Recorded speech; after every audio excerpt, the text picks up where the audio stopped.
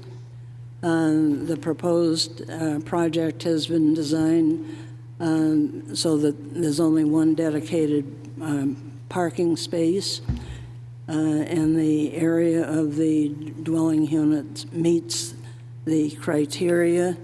As far as the conditional use permit is concerned, I think that looking at 175-215A3, that there is some concerns about environmental concerns. Even though it's not mentioned, it says et cetera. So I think that and John, maybe you can help come up with a condition for the mitigation. So we could add that the landscaper will provide a mitigating grass bump to move the water from the side yard to the back of the yard, and to create a infiltration trench 18 inches deep, 10 feet long, 2 feet wide, filled with crushed stone and lined with filter fabric. Okay, so I'll add that to my motion. And, I'll second that. Okay, second the whole thing? Yeah. Okay, all right. Okay, all in favor? Let's do a roll call. Steve? Yes. Peter? Roger? Yes. Doug? Yes. I'll vote in favor. John? Yes. Okay, and Brad? Yes. Okay, all right, thank you very much, folks. We appreciate your comments. Okay, on to the next.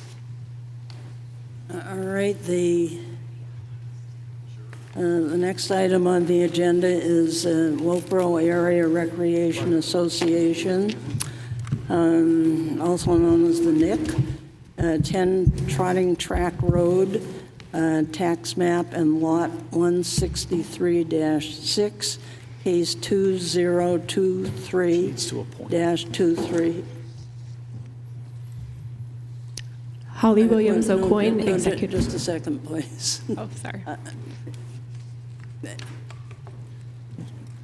He's going to turn on the projector. I'm just going to remind you that Roger recused himself, so you need to appoint another member. Yeah, no, I've already appointed Jane to speak for the, okay. to the NIC. Okay. Did I finish reading? Yes, I guess I did. Just a second, please. Oh, you can read that stuff. Okay. Okay. How they turn it on.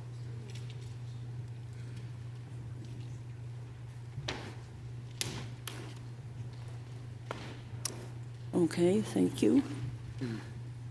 Thank you. No, just.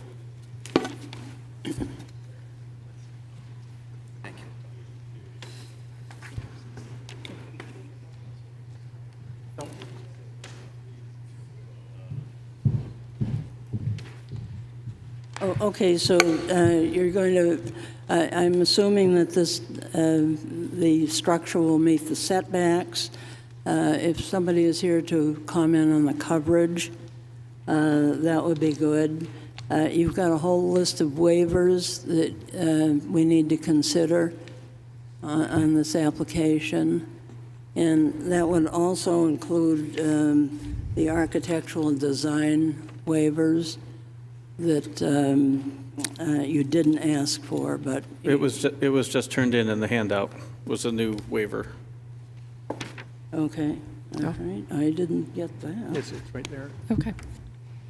Well, I was just going to speak to the project, introduce myself, and tell you all what we're doing before I introduce the group of engineers here tonight, if that's okay. Okay, also we need to know how many parking places. I think your landscape is okay. None of the parking will be changing.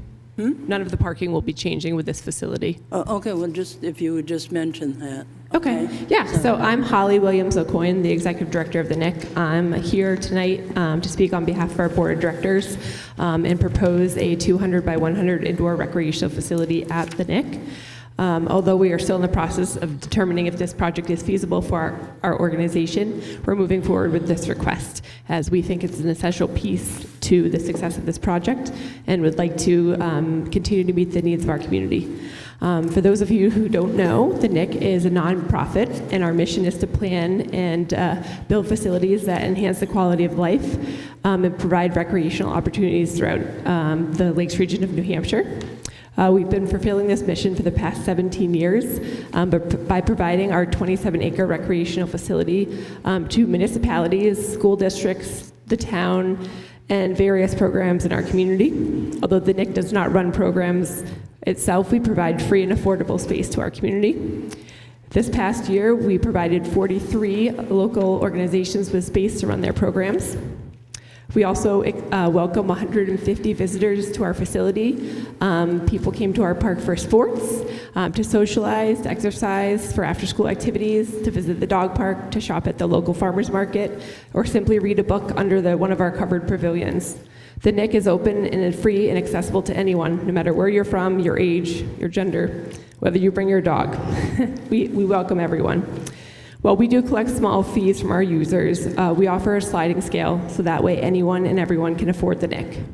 In addition to providing free and accessible space to our community, we have a youth assistance scholarship program so we can give kids who otherwise wouldn't be able to play sports at the NIC the opportunity to play sports. As well as the scholarships, we provide equipment assistance. On an annual basis, we cover about 60 scholarships and buy equipment for about 10 to 12 kids. We have endowed that program so we can continue to grow the number of athletes that participate in programs at the NIC. The NIC has never denied use of our facility to an individual or an organization for lack of financial ability. Since our facility has opened, we have seen an increase in use by 200%. We believe this is because of all the additions we've made to our facility to make it more diverse, as well as adding lighting last year to our playground and dog park to make those areas accessible after dark, which, as you know, happens at 4:30 in the fall. So when people get out of work and get out of school, they're able to come to our facility and continue to enjoy the space. We see this facility as no different than that, just an expansion of what we already do to benefit our community. As you know, our community has wonderful outdoor recreational spaces. We have downtown area, we have the NIC, we have the Abenaki Ski Hill, Sewell Woods. There's so many opportunities to do outdoors, but we do lack significant indoor facilities to recreate and gather in the wintertime. Through careful analysis and strategic planning, the Board of Directors had identified the need for an indoor facility to be our highest priority. As you all saw last month when we came to you, that the original plan for the NIC included a future indoor facility. So although that was 20 years ago, we are here now, finally moving forward with that plan, and we're really excited to be able to do that. By building a 100 by 200 indoor multi-use facility, we feel we will satisfy the recreation and programmatic needs of our community both now and into the future. Creating an indoor facility at the NIC will allow us to become year-round and allow us to expand our hours of operation by 41%. In doing that, we will be able to provide space for the existing programs, leagues, and activities that already use our facility, which is currently 43 organizations, to grow their programs, as well as create new programs and activities. We also hope this facility will allow new activities in our town, such as karate, dance classes, aerobics, tumbling, and all those other kid programs that people have to travel out of town for. Would love to see that offered locally so families have more accessibility. We're also hoping this facility will create more job opportunities for our town, not just for the people who work at the NIC, but for people who are running programs at our space for an affordable rate. In addition to the building being used year-round, we believe that this building will make our existing 27 acres more usable. And just to give you one example, as a mom of little kids, I'd love to take my kids sledding at the NIC. However, we don't have bathrooms in the winter or a place to warm up. So if I had that, I could bring my 4- and 7-year-old out to the Nick and we could sled, or perhaps I could walk inside on the track while they sledded outside. And when they need to come on in to go to the bathroom or warm up, this building would provide the space for that. So we hope that this building will not only create warm indoor space for recreation and gathering during the winter months, but it will enhance our outdoor facility and make it more usable in the winter. Although we had not yet solidified the interior of the building, our intention is to meet as many recreation and programmatic needs as possible. What we can share is that we want to make this facility just like the Nick, and that it will be diverse and dynamic and accessible to all. Some activities that we hope will happen inside our facility are basketball, tennis, pickleball, softball, lacrosse practice, field hockey, baseball, walking, running, yoga, stretch classes, gymnastics, tumbling, karate, year-round farmers markets, craft fairs, expos, family birthday parties, family reunions, graduation parties, charity events, and new charity events that don't exist in our town because of the lack of facilities. The potential is endless, and we're excited to be able to provide that for our community. We feel the Nick, 10 Trotting Track Road is the ideal location for a recreation center because it's centrally located, will be 100% ADA accessible, and already acts as our community's hub for gathering, socialization, after-school activities, and events. We hope you'll agree. Let me introduce to you tonight Doug Boudor, Senior Civil Engineer of H.L. Turner Group. Frank LeMay, President of Milestone Construction. Bill Hickey, President of H.L. Turner Group. And Doug Proctor, Lead Architect at H.L. Turner Group. Together, they have completed our building application and are here tonight to answer any questions you may have. As you asked, they will also be presenting permission for a waiver to set forth the section 173-19B prohibiting steel and metal buildings. And before I hand it over, I just wanted to speak to that. Although I understand that these limitations are in place, I believe the reason they're in place is to keep the integrity of our beautiful town and make sure we don't have any ugly steel buildings as we drive through the town. And as anyone who's visited the Nick will see, that all of the facilities we'll build fit in with our scheme and our feel of the Nick, which is not industrial. So we plan to continue to carry that throughout as we build and grow our facility. And secondary is that our building will not be visible through the road. You'll only be able to see it when you're inside our facility. And I assure you it will look tasteful. So I will let them speak to everything else. And again, as you all know, we thank you for your time and appreciate your consideration. Thank you.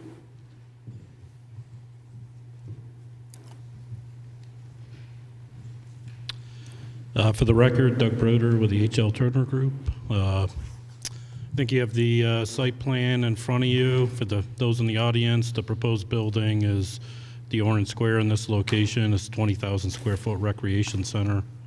We're proposing a septic system behind that to handle that occupant load.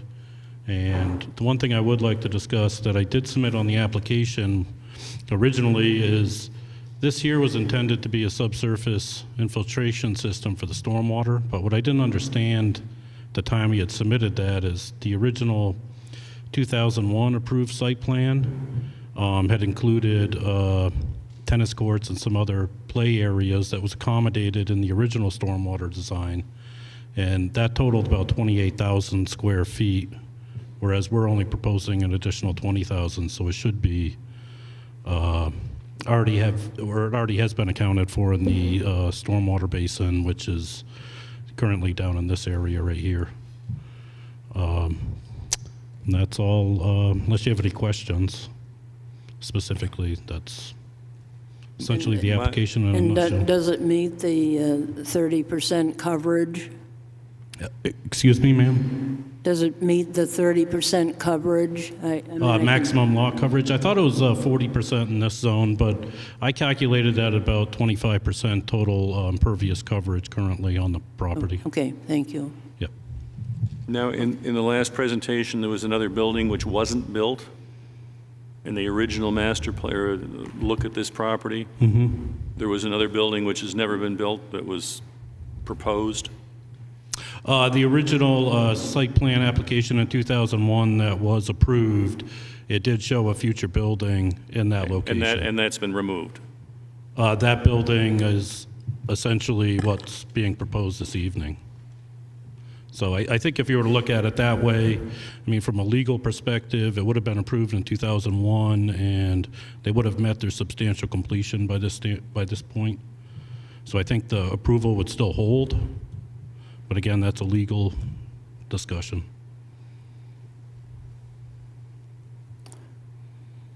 Okay, any other questions? No. Okay, thank you. Okay. And do either one of you have anything to add? Okay, who's going to speak to the waivers? I can go And also the design standards that. For the architecture design Yes, standards, right. yeah. But there are a whole list of waivers that we have to justify. Thank you. Yeah. Yeah, so we had requested originally for the purposes of acceptance, however, the board can grant whatever they would prefer. Surveyed property lines or parcels showing their bearings.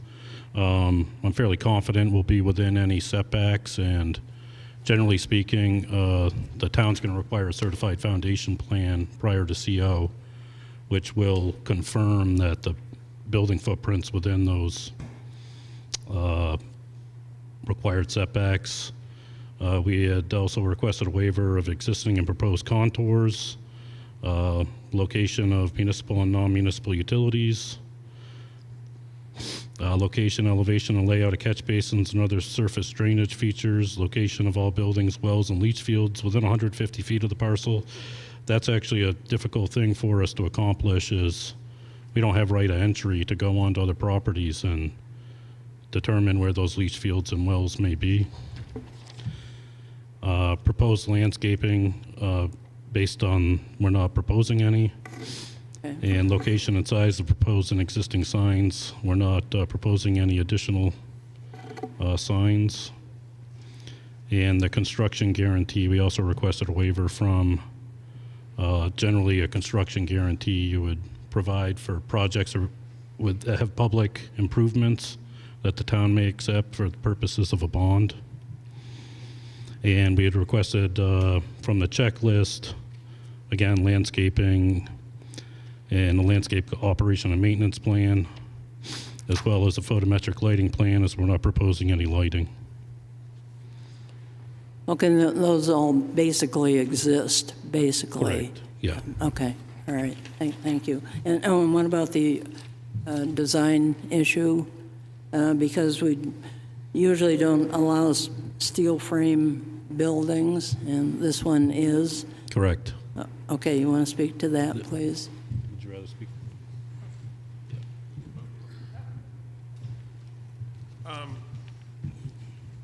So the idea with the design of the building is that we need a large clear span for what takes place inside. So there's a running track and some courts and things like that. So it's more efficient to have a steel frame building at 100 feet wide. The cladding on the building, we're proposing to do a metal panel on there, but also to enhance it so that it looks like it's more of a residential building, and also in keeping with their existing building on site and using their existing color palettes. Okay. So, You have an image of that? They were in the package, right? Where? I thought they were in the package that you originally received, some elevations and a floor plan. Steve has a copy. Right there. Yeah, so so in theory, basically, in order to do sports indoors, it needs to, the ceilings need to be higher. And it needs to be about 100 feet wide is what we determined. So in order to do that and not have obstructions in the way, meaning posts to support the building, we need a clear span building. that can arch like this. In order to do that cost effectively or really at all, it can't be done with wood. It needs to be done with steel in order for it to sustain the weight of the ceiling. And another point is, that we have to prove hardship, and the clear span building that would need to do to satisfy these needs that we've identified is that we need to have a pre-engineered building that comes with metal siding designed to help with the lateral stability. These come with the building, so if we weren't going to use them, we'd have to spend more money and get other siding. So it wouldn't be cost effective, and as a nonprofit, it wouldn't be feasible for us to even consider this project if we were going to try to build it out of wood. But like Doug said, we plan to make the siding look and appear like it could be that. It just wouldn't be. So. Okay, good, thank you. So, in addition, on the front of the building, what we're trying to do is add a vestibule that's actually constructed out of a timber frame, so it'll have more of a wood appearance when you drive up to the building, and the sides will just be enhanced to look more residential, or like possibly a barn and board siding or something like that. And lastly, to add to that, like I said, you won't be able to see it from the road other than maybe just the roof. But as you look at the picture behind you, the big long side to the right, that will be up against the berm in theory. So the only thing that can see that is if you crawled down into the berm and looked at it. The back side of the building is buffered by the back berm. So you'd really only see the front of the building, which, as he said, will be wood, and then one side, which will only be visible from inside the park. So I don't think it's going to be an eyesore, which, is important to us too. So thank you. Okay, thanks. Okay, questions from... So this image here has a sign that says the Nick on it. It looks substantial. Does it meet the requirement for the town? We'll go back and address that and see if it does meet the requirement. That was done preliminarily, and we can alter that as needed. So they might determine they don't want a sign on the building. So is there any architectural scoop overhang that you can add to the front of it to make That's the vestibule that you see on the front, the glass. So there's a canopy that reaches out, and that's also the lobby space. And that's where I was talking about the timber frame will take place. I think part of go ahead, Julie. I think part of the design thing that we always look at with the metal buildings is they always have the vertical board look, and that always tips people to, oh, it's a steel building. And I know things have come a long way. Are there things that look a little different that maybe they would be different blocks of colors or something that looked a little bit more horizontal in sections to break it up so it doesn't look like a warehouse from the outside? No, we can look at that as well. And not cost more. Yes, and a lot of some of the higher end metal sidings do have an actual wood appearance when applied vertically. They don't look like corrugation. Well, they only need to, from 50 feet away, just look like not your basic blue metal building. Yep, and there's ways to address that with color and breaking up the panels and things like that. So I don't know if you're familiar with the ice rink up at Holderness School. It's beautiful. Have you seen it? So we did that, and that's kind of the enhancements that we're talking about on the front of the building, and trying to be economical about how we address the other side since they're kind of more hidden. So I'd like to make a suggestion. I'm in the metal building business.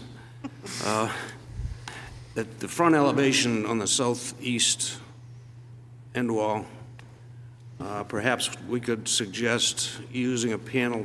They have a panel that has a stucco look to it, so it's not a flat metal panel. I think that might be an alternative for that upper section on that elevation that could get away from that metal building look, if you will. Would you agree? We're open to looking at anything. Yeah. I don't think any of us are against the clear span inside bit at all. It's just, what does it look like from the street? Right.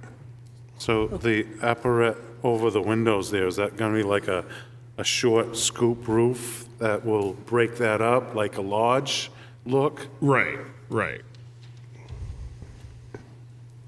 Okay, other questions?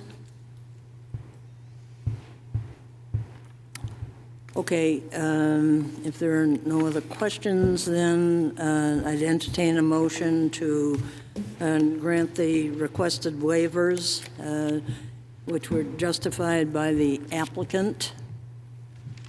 Somebody could grant those waivers? So moved. Okay, somebody want to second it? I'll second that. Okay, a motion has been made and seconded to grant the required waivers. All in favor, please say aye. Aye. Opposed? Okay, with the granting of the waivers, this application is now considered complete. So would somebody be willing to make a motion to that effect? I'll make a motion to accept the application as complete for case 2023-23 for tax map lot 16306 for the project at 10 Trotting Track Road. Okay, and I'll second that. I'll second. Okay. All right. Okay, now I can open the public hearing for this, for the Do we NIC. want to vote on the motion? Yeah, yes, that would be a good idea. Yeah, okay. We need to vote on the motion that the application is complete before I open the public hearing. All in favor, please say aye. Aye. Opposed? Okay, all right. Anyone here that wants to speak to this issue?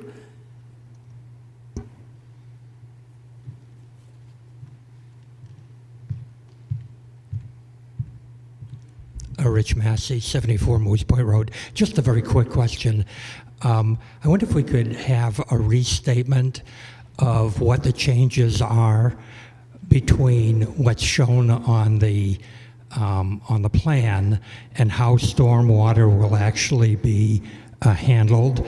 My understanding is that what is shown as an infiltration measure on the, what I guess is the southeast side of the building, will not be there, and that instead the project would rely on some existing stormwater mitigation previously planned and implemented when the original building was planned.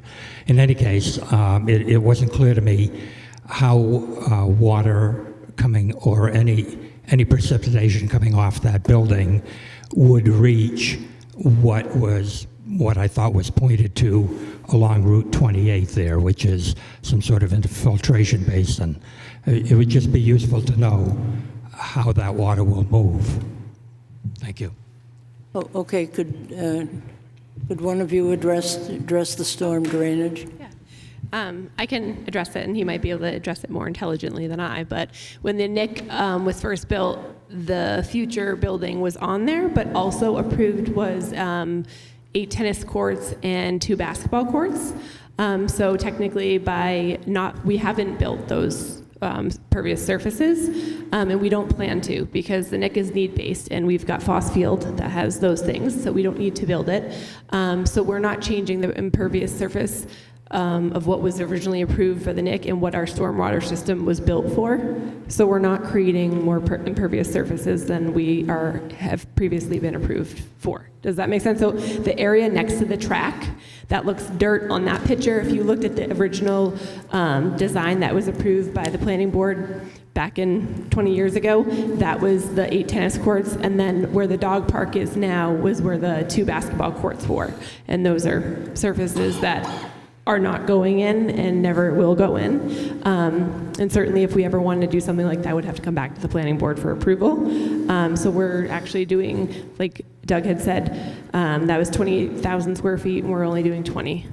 We're proposing 20, so 100 less. So I believe Mr. Massey's concern was not the amount of impervious surface, but how the water would be transiting from the building to the catch basin. Yeah, we have a drainage system throughout, and there are... Okay. So there's a drainage structure directly adjacent to where the proposed building is, and we tied the roof drains into that. That drainage structure drains, I guess I'd call it towards the southern end of the parking lot, through a series of other drainage structures, and then it directly discharges into the existing stormwater pond. Thank you. Yep. Thanks. So you have something that goes around the building, the water comes off the drip edge, drops in, then it drops into a pipe, and that pipe is carried over to the area where it's supposed to go. Yes, that's correct. Okay. We've never had drainage issues at the Nick. That's something that we've got lots of catch basins all around, and it drains into our storm. And actually took video footage when we had that substantial rainstorm this year, and it all followed the path perfectly when it was overflowing in the catch basins, and all ended up, despite it not going into catch basins, all ended up in the holding the pond. So. Okay, any other member of the public?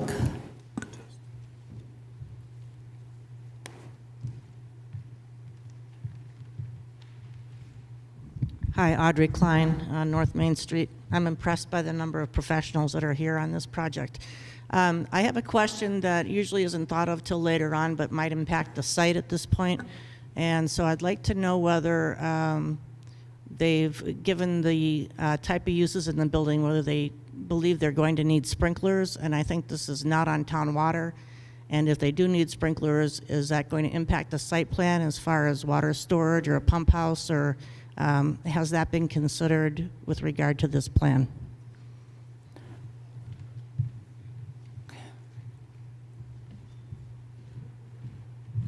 The building by code will have a full sprinkler system. We'll need. Could you state your name, please? Excuse me? Could you state your name, please? My name's Frank LeMay from Thank you. Milestone. And we'll have a full sprinkler system required by code. We don't have town water. We'll have to have a cistern, and we'll have a fire pump. And so it'll be full coverage sprinkler. Okay, all right, thank you. Okay. One thing I would add to that is this is a extremely good aquifer that they're under. I want to say the state has the well I show on the southern parking lot rated for 78,000 gallons a day. So they may in fact not need a cistern. Just. Okay, thanks. All right, anyone else? Okay, I'm going to close the public hearing. Planning board members? Any questions, comments?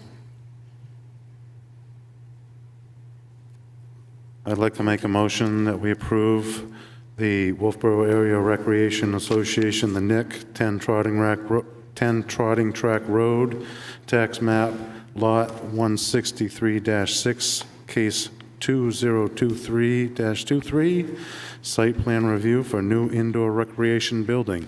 Okay, and I need to ask Tavis for his recommended conditions. Only recommended condition on this one, the first one refers to the plan set for the, this one specifically references the sheets that were submitted. Applicant needs to be responsible for recording the notice of decision. Applicant shall provide a cut sheet or similar to ensure full cutoff lighting fixtures that are shown on the structure. And all documentation in the application, including what you received tonight, would become part of the final record. Okay, John, is that all right to add to your motion? Yes. Oh, okay. I'll second the motion with the following findings. This facility received a special permit in 2001. The setbacks and coverage and the height all comply. The waivers that have been talked about from the applicant, they've justified them, and the board seems to accept that justification. The metal siding, though not allowed, the applicant has stated that they are going to deal with that issue. The lighting issue, which we did not mention, but that's all full cutoff lighting that's been proposed. And landscaping, it's the same landscaping. Parking is adequate and the building is right next to it. And I think that's it, and I second the motion. Okay, any other discussion? All right, all in favor, please say aye. Aye. Aye. Opposed?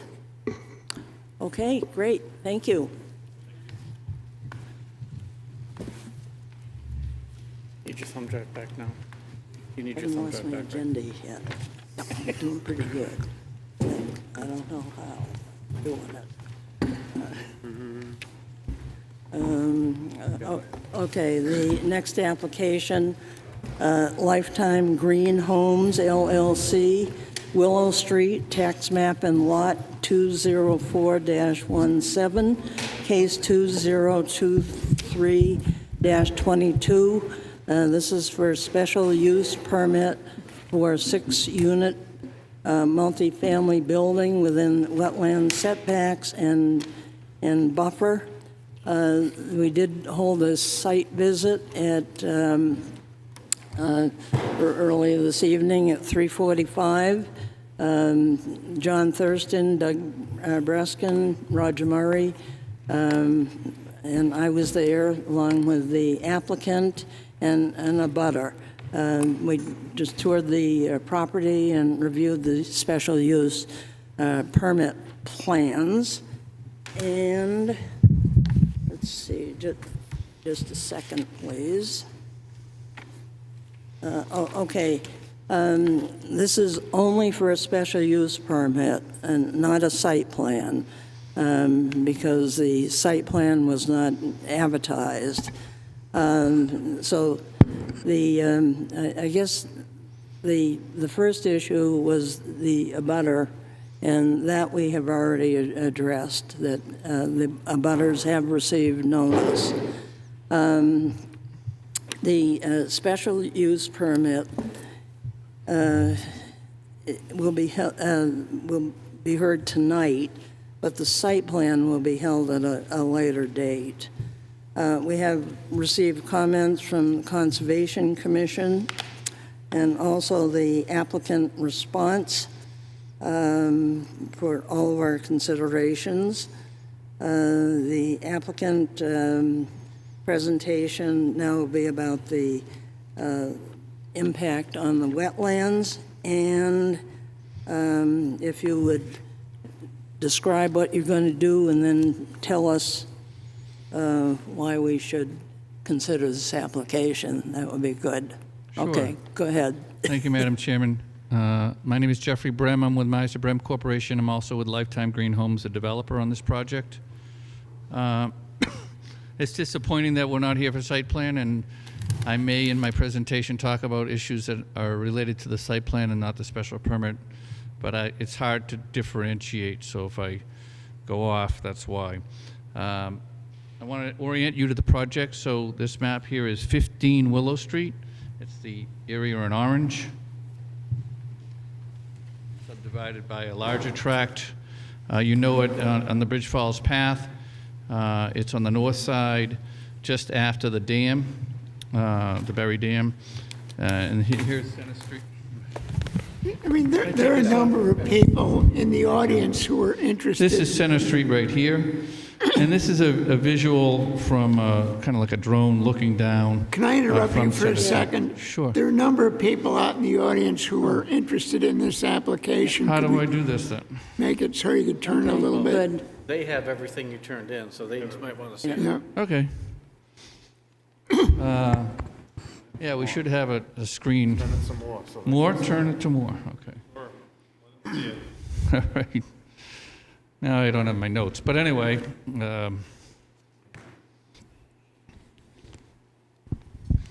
this is 15 Willow Street here. This is the property we're talking about. This is an aerial kind of looking out from Center Street. Here's Willow Street here. Here's the original property, and this is the oranges, this piece we're talking about here. It's in the Wolfeboro Falls Limited Business District. It's a 2.0 acre property. It's map 207, lot 17. Wolfeboro Falls Limited Business District allows a variety of uses. What I'm proposing is to be not a business use, not a restaurant or a gas station or other uses that are allowed, but instead residential.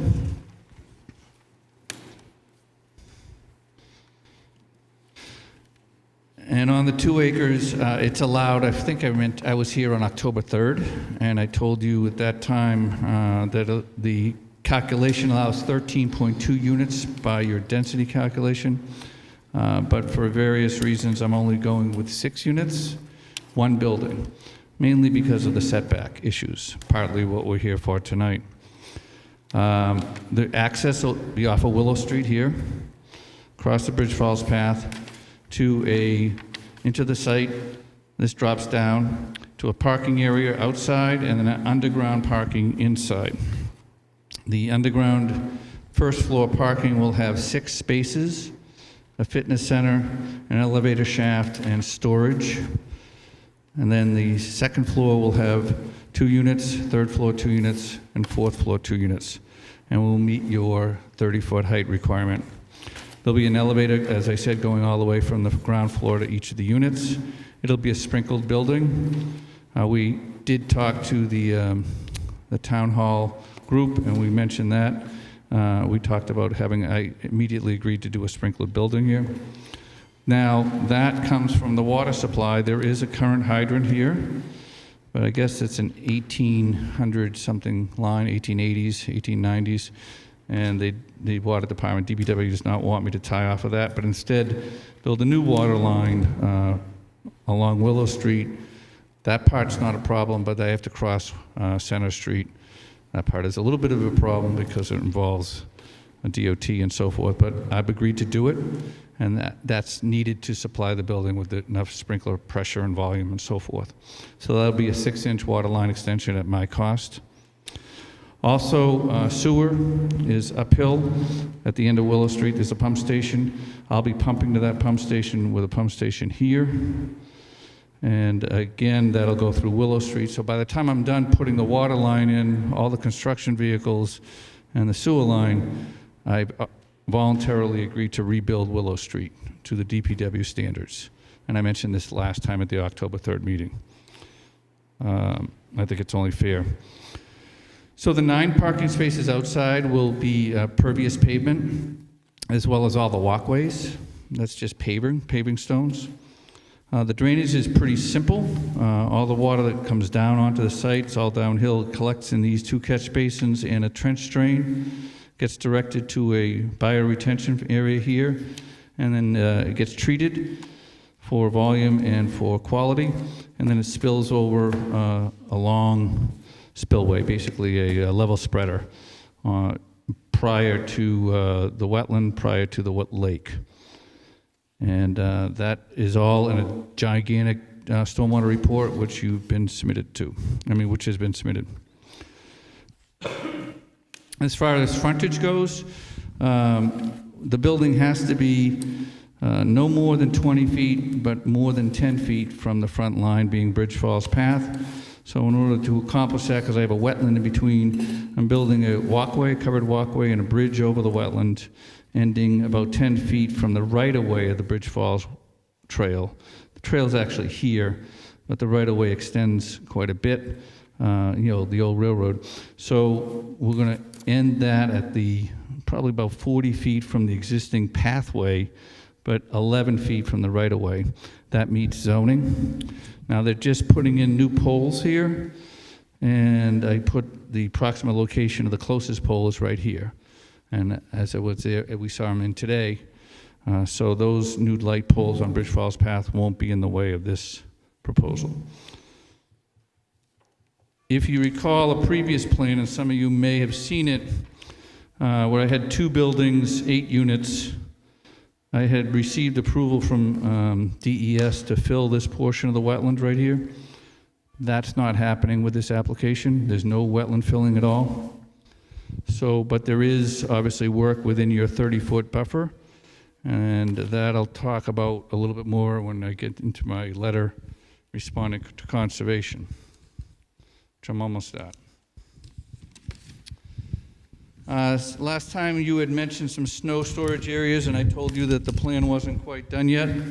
So I have some snow storage here in the back of the parking. Basically, the plows will plow the snow here, and a large snow store area at the base of the hill prior to the building. Those areas, I think before there was some question of where they were. The dumpster location is here, easy access, but far enough from the building.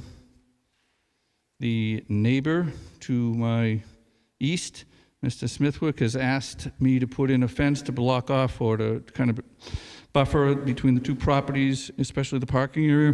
So there's a 96-foot-long stockade fence, privacy fence, along the property line, a few feet in from the property line. The parking is required to be 15 feet away by your code. It goes to say, you haven't accepted the application. I don't know if you do that for the special use. But yes, I do. don't need yes, any... Yes, we do, once you get done Okay. and the planning board asks questions. I heard you do that after you grant waivers. I'm not asking for any waivers of this plan. Okay, So I wanted to get that on the record, too. All right. How do you want... So that's the presentation, but then you did receive a letter from Conservation, and I have a response yes. letter. If you could comment on that.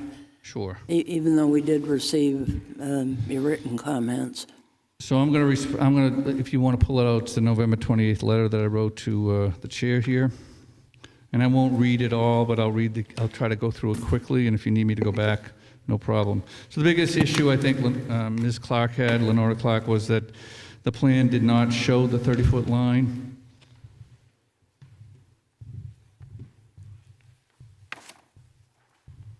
So we submitted a revised plan, and that red line is the 30-foot line.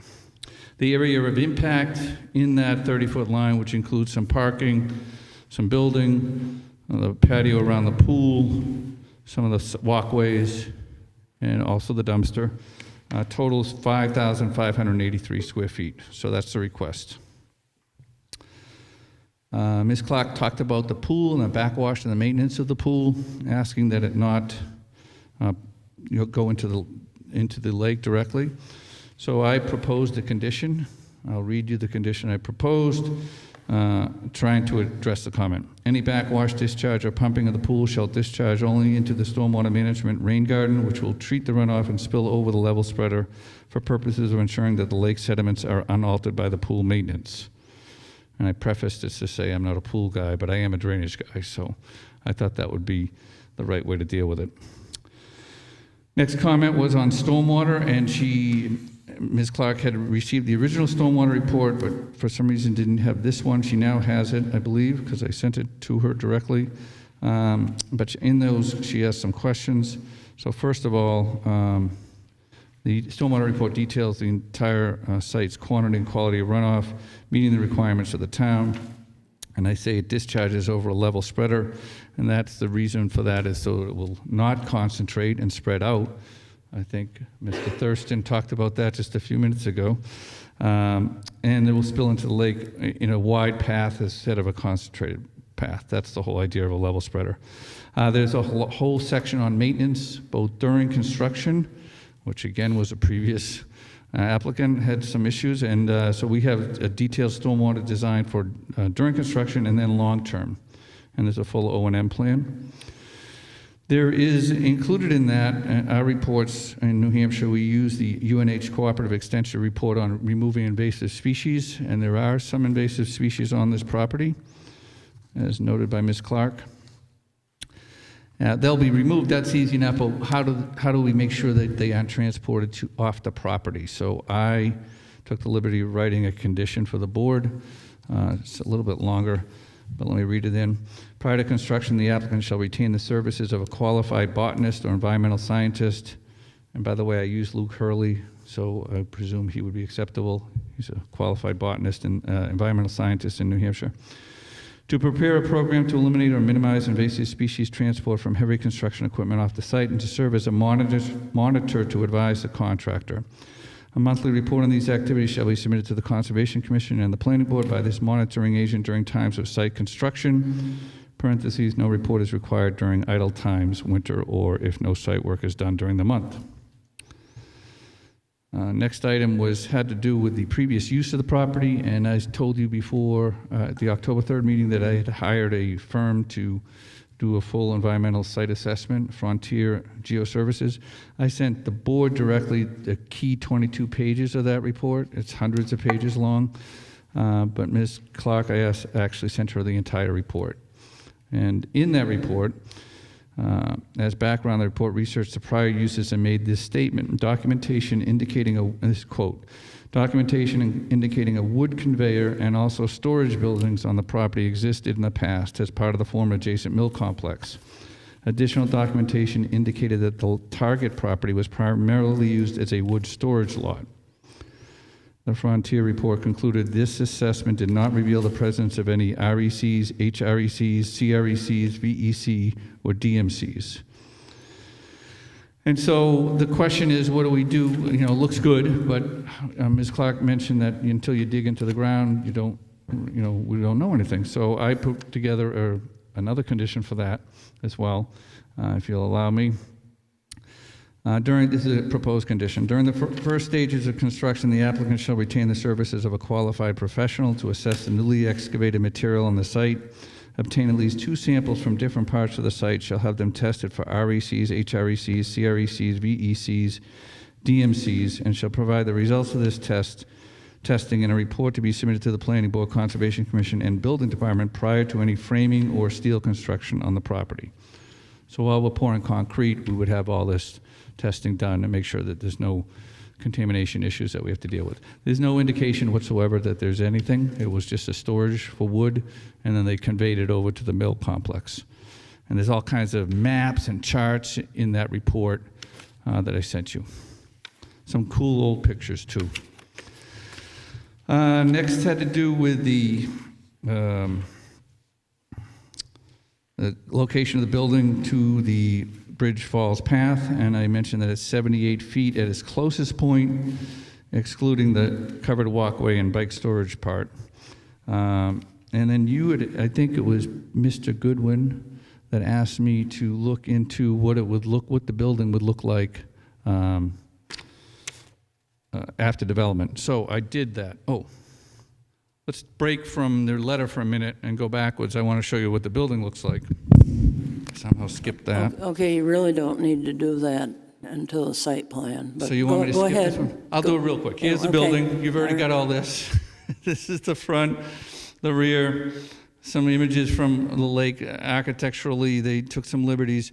But this part, these 6 slides are pretty much what the building looks like. And on one of these, they did the best they could. Well, it's here somewhere. Back of the There it is. They did the best they could, and we took a picture of right here of this is the Bridge Falls Path. This is the tree. The buildings would be here. This is the original photo, and then they took views as you walked down the path. So the one you would see the most is this one here. Here's the building here, and that's pretty much at the entrance of the facility, and that's where there's really no trees now. As you walk west, you still see a little bit of the building, a little bit less of the building, and these two are kind of right in front, is at that point right there. And that's, of course, in the summertime. If you go there right now, there'd be a lot less trees there, a lot less leaves, and you'd be able to see through it. And then in my letter, I showed you, I had that picture, that upper left picture is included in the letter that I gave you. And lastly, Conservation mentions that a DES shoreline permit will be necessary for this project, of course. I have 1,294 feet of shoreland, so there's no question they're going to be involved. And the condition that I propose is this special use permit is contingent upon a future receipt of the shoreland permit to be issued by NHDES. So that is my presentation. Okay, and you need to comment on 175-10.1, which is the factors that we need to consider when we're looking at this application. Well, I probably don't have that in my hands.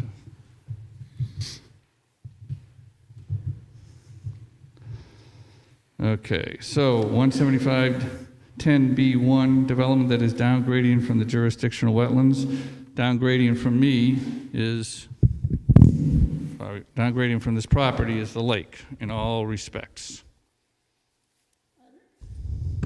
I don't believe that's the relevant section of the ordinance. However, that refers to redevelopment, and this lot is not being redeveloped. Yes. No structures on it. It would be section C.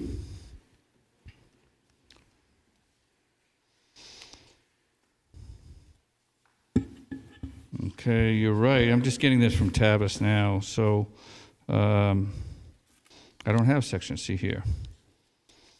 Do I not have that here? Can I borrow your section C? It looks like you may have it. Well, I think if the board wants to make it a different determination on what section is applicable, it needs to identify it so the applicant can address it. Well, maybe you could help us. I'm working on it. I wasn't expecting this because nobody brought this up. So can I ask a question in the meantime? Sure. So your bio drain area, we were out there today and there was a lot of ledge out there. Have you done a test pit there so you know that what the profile is? Yeah, I should have showed you that when we were there. If you recall, we walked right along the top here. This is where the path is. And there was some rocks on the slope, right where this slope is, and then there was a flat area here. And that flat area is the bottom of this thing. So this is not an infiltration trench like some of the others. This is a rain garden. So it really doesn't matter as much as like if it was infiltration. So the rain garden basically is a garden like any other garden with special plants in it, and that it'll absorb the water. But there's supposed to be water when it rains, and then it'll spill over. And eventually infiltrate. So the pool area, though, when you do the backflush and it fills up, will that water that's chlorinated spill over? Yes. Where does that chlorinated water spill over to? It would spill over to the lake. I mean, it's got to go someplace, so.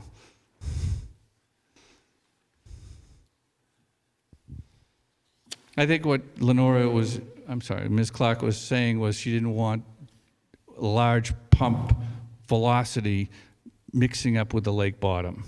And mixing it up. I mean, the chlorine's another issue altogether. Is there a certain amount that usually is maintained when it comes out of the pool, like 150 gallons or 1,000 gallons, or trying to envision how large the area is and what the capacity is? It's a good question because I had just had I have a pool and I don't do it, but I have somebody do it, and he didn't pump any of it out.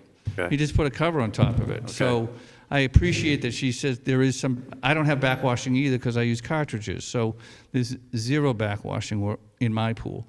But if there was a sand filter, it would need to be backwashed once in a while. And all you're doing is backwashing the crap out of the sand. So you're talking in the hundreds of gallons, not in the thousands of gallons. So the other question I have is, when you go up the road with your water line and you cross Center Street, are you going to tap into that 12-inch main that runs on the museum property or right along the other side of the road? Right along the edge of the museum property, correct. So you'll be digging on that other side of the road? Yeah, it's going to be fun, huh? Did you see the walkway and the... I saw all that, yeah. We got to get permission from the museum as well as the state. It's going to be a tough one, but yeah, that's what they want me to do. There's a directional drilling potential as well. We just started talking about that. Excuse me? You could do directional drilling, but you still need to dig a pit on the other side. So, yeah, I did see that. So is it possible that you could redirect your angle and do it more down towards the turning ring rather than get away from the walkway? Prior to the bridge, but before, yeah, away from the walkway, yes. Good idea. There's a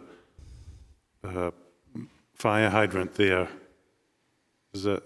Directly across is a fire hydrant, but I don't have to go in where the fire hydrant is. I just have to, I'm going to tap into the line. All right.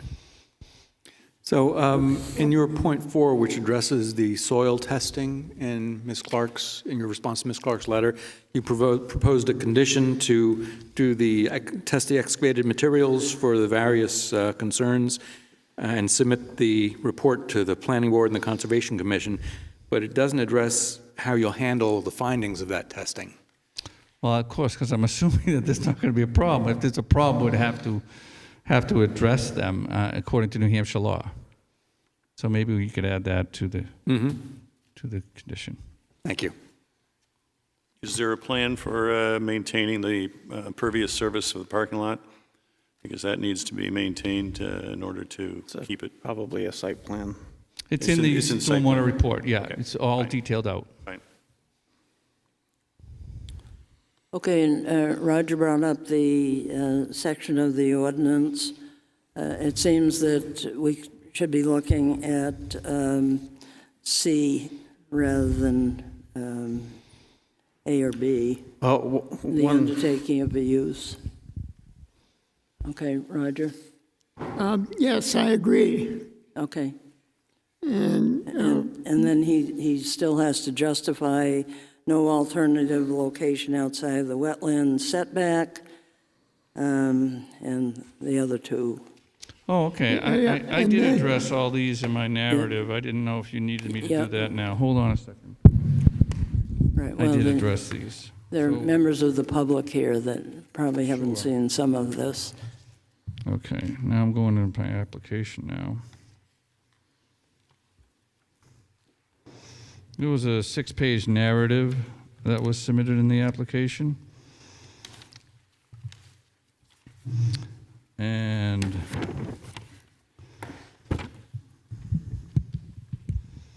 as far as the alternatives go, I don't want to read it, but I'll just quickly go through it. The density allowed is 13 units. The original plan was two 5-unit buildings with 10 units. That original plan was submitted to DES with 4,643 square feet of wetland filling. DES informally asked us to reduce that filling before they acted on it. It was a preliminary application meeting. We did that, but they didn't understand the zoning at the time, the fact that the property has to get somehow onto Bridge Falls pathway within 20 feet of it. So when we discussed that with them, before that, we had a similar bridge with 2 buildings with 8 units, limiting the parking to less spaces, and that's why we had to lose 2 of the units. That plan was submitted to the state, and they approved the wetland filling and gave us a permit for that, of which I believe I submitted to you. It looks like this, Yes. yellow. And that was a permit to fill that 858 square feet for that 8-unit plan.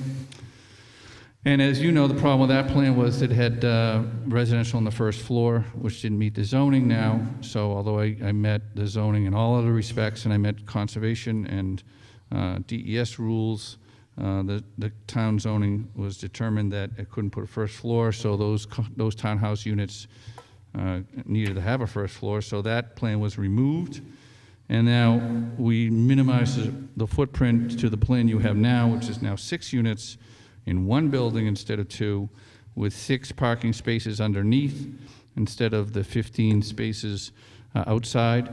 And by doing all these things, I'm minimizing the impact to the wetland. So the only actual impact to the wetland itself is the bridge over the wetland, which is not any filling. And then the work within the 30 feet is minimized by the entire plan change. There is a tiny section of the pool area, but that's going to be pervious pavement, so I believe I'm minimizing that, as well as the parking is pervious pavement. So the only thing that I think that remains is the dumpster location. And that you could questionably say, well, why can't you move that out of the 30 feet? And it's just geometry. So it just makes for an ideal spot to put it right there where the truck would come in and pick it up and go out. So could I move that dumpster location so that it's over here? I could. So I looked at that today. I went out to the site and so forth. So if you were to make a condition that I move the dumpster location outside the 30 feet, I could just slide it over a little bit. Other than that, I think I've done a pretty good job in going through the alternatives. What was the other part, the environmental issues? I think I addressed them in the body of the narrative. But if you can I borrow that document, Mr. Murray?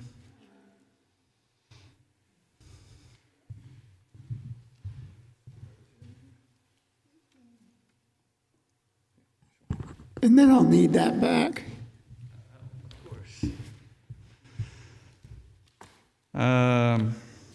All right, construction, repair, and maintenance of streets, roads, and other accessways, including driveways, footpaths, bridges, and so forth, shall be located in such a way as to avoid, minimize any detrimental impact on the wetlands, and the state recommended design standards for fish and game.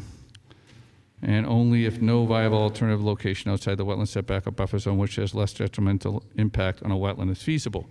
So, thank you.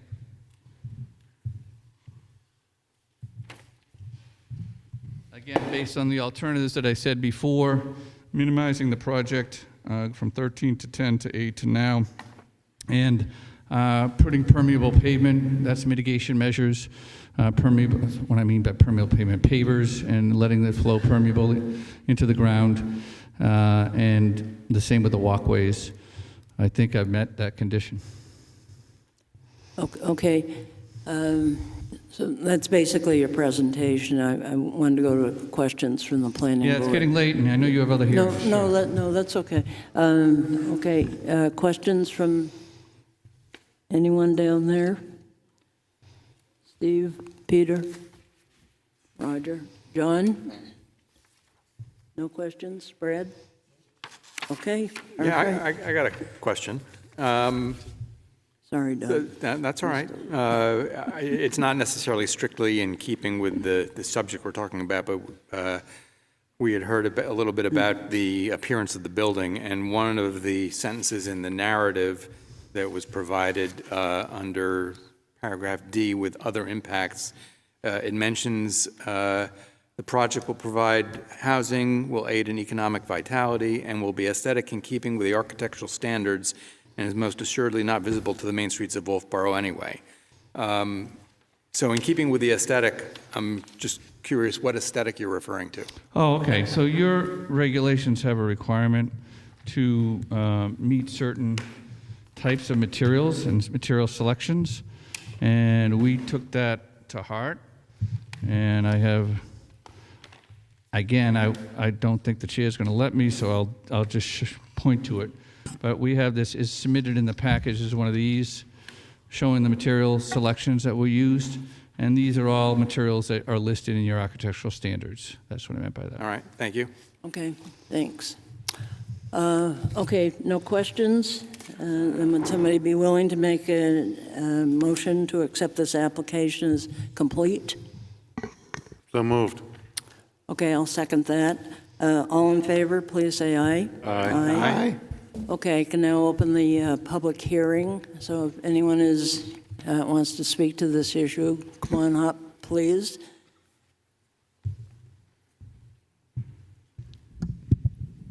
John Sandine, 6 Wine Oak Gate Lane, Wolfeboro. I've noticed on the map that is submitted here that and I walked the property and I looked at the stakes, and each stake says the corner of a 74 by 84 box. Those are what's written on the stakes.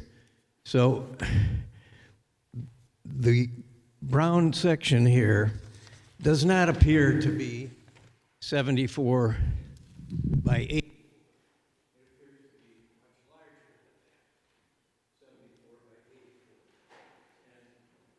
Turned it off, I think. Oh.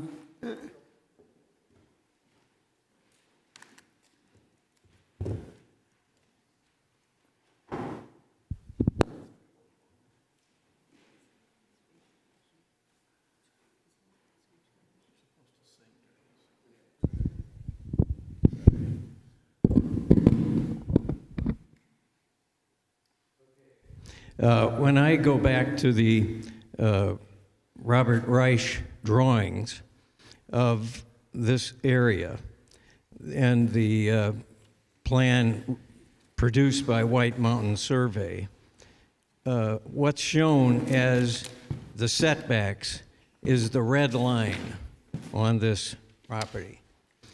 And the red box that I put on top of it is a 74 by 84 6,216 square feet. Now, this building does not appear to be that size. It appears to be considerably bigger than that size, and it considerably, the swimming pool, well, if you look very closely on this drawing, here is the setback lines on this drawing. And here is the setback lines showing, they don't actually show where the setback line is here because the building is there. So the building encroaches on the setback lines here. The pool and the building area here encroaches on the setback lines here as well. So this is... John, could you speak to the mic? This is the size, and I don't see how just getting a waiver from DES to expand the area in this area produces any change in the setback lines in this area. And I'd like to have some clarification of that. Okay, are you all set, John? Oh, okay, all right.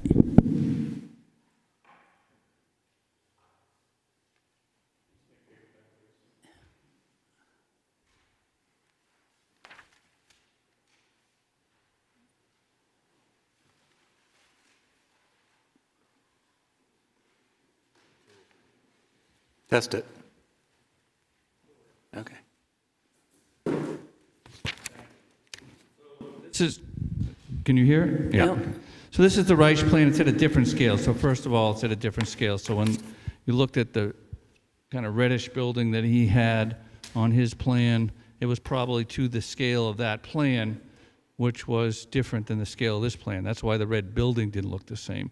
But proportionally to that red, to his plan, it's the same as this. He put the building over here, but if you moved it back a little bit, you would see, yes, part of the building is in the 30-foot, and part of the pool patio is in the 30-foot, maybe a little bit of the spa.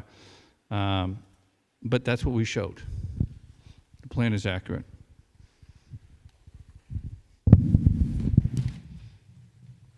Thank you. Okay, any other member of the public want to speak?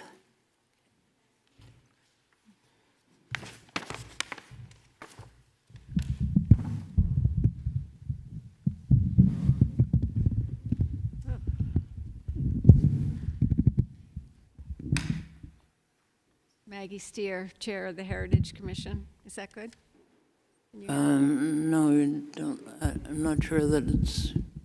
It's on. I think you get closer. Yeah. Can you hear me now? Yeah. Great. Okay. Thank you. I would like to compliment Mr. Brem on a well thought out plan.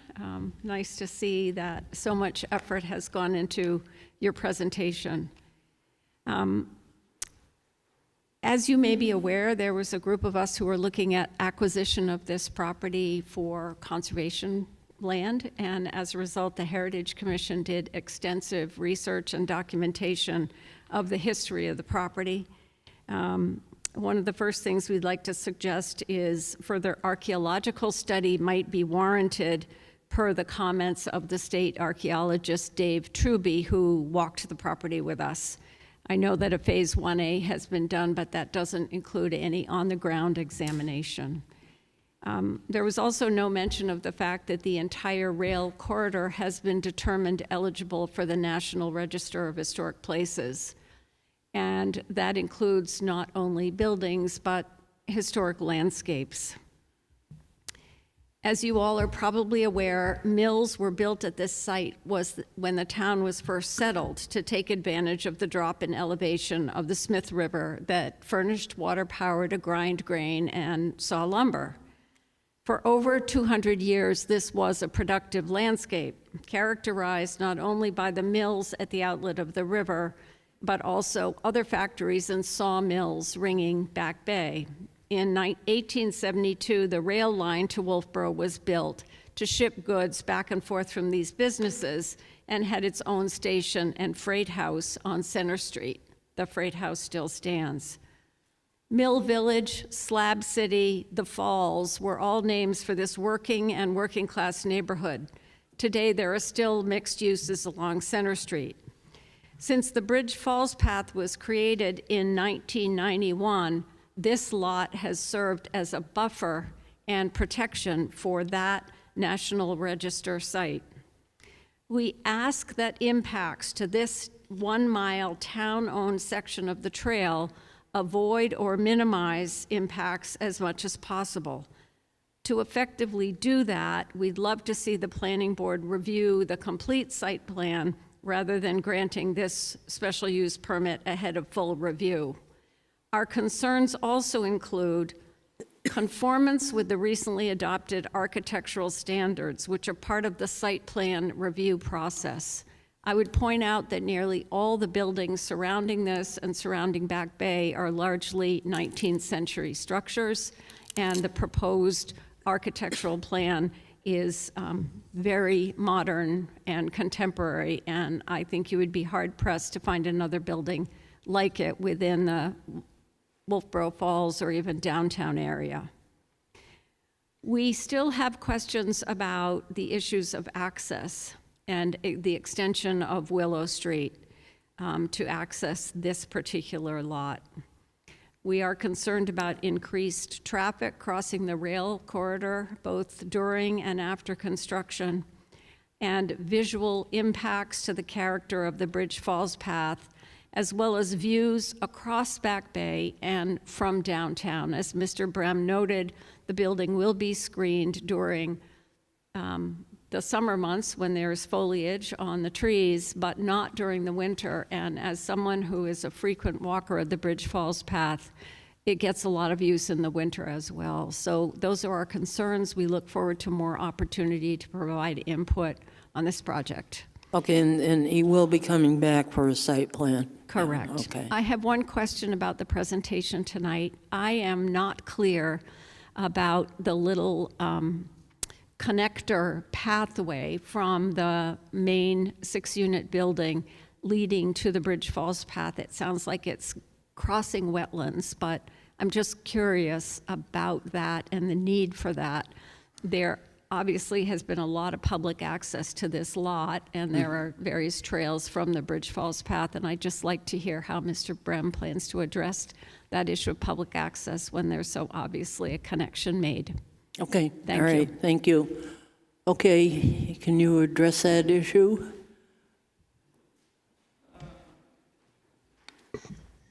I'll address a few things. First of all, if you could see me afterwards, Robert Goodby of Monadnock Archaeological did do a study on this, and I have that study. Okay, I didn't know if you had that study or not, but I do have that. You know, there's some things I just can't address. Yes, I think there are a couple of modern buildings in the Falls area, but I'll bring that up at the next meeting. I think around the corner it's not a pretty building, but it's modern, but and so forth.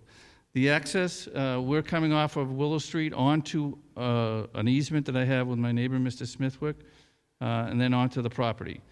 I think Tavis has already checked with town council, and they've already ruled that that access is legal. As far as the public, yeah, the public's gone on the property, and since I've owned it in August, I have not posted it.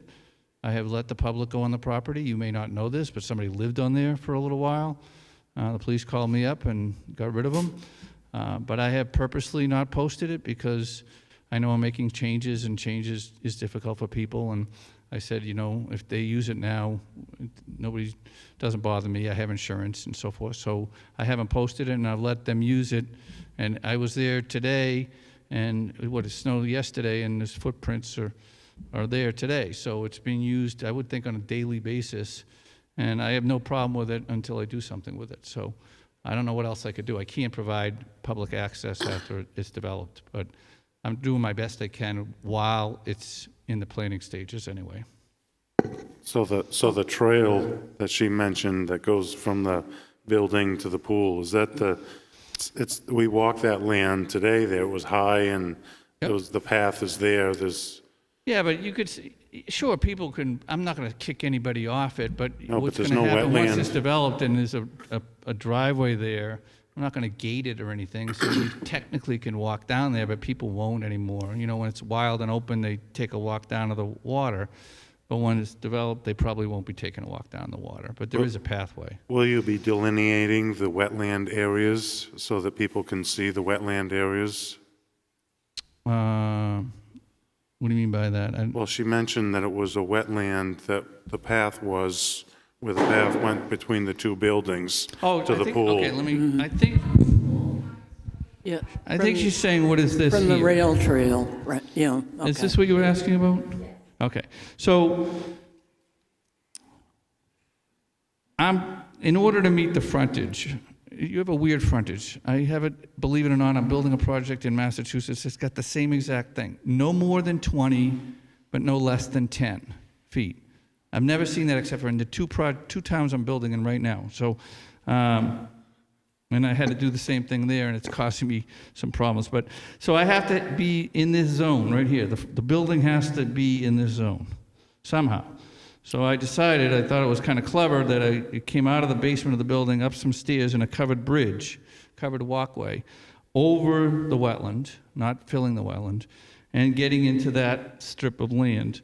And while I was doing that with a covered walkway, I said, that's a good place to store bicycles and so forth, because otherwise you'd take them out of the garage and go up the hill, but you just walk out, pick your bicycle out of your locker, kind of a storage locker, and go right onto the path. So that's what the idea was. I have to do that for frontage, and I expanded a little bit to have bike storage. Does that answer? That's why it's there. I don't necessarily want it to be there either, but I have to do something to get frontage, front yard setback. Go ahead.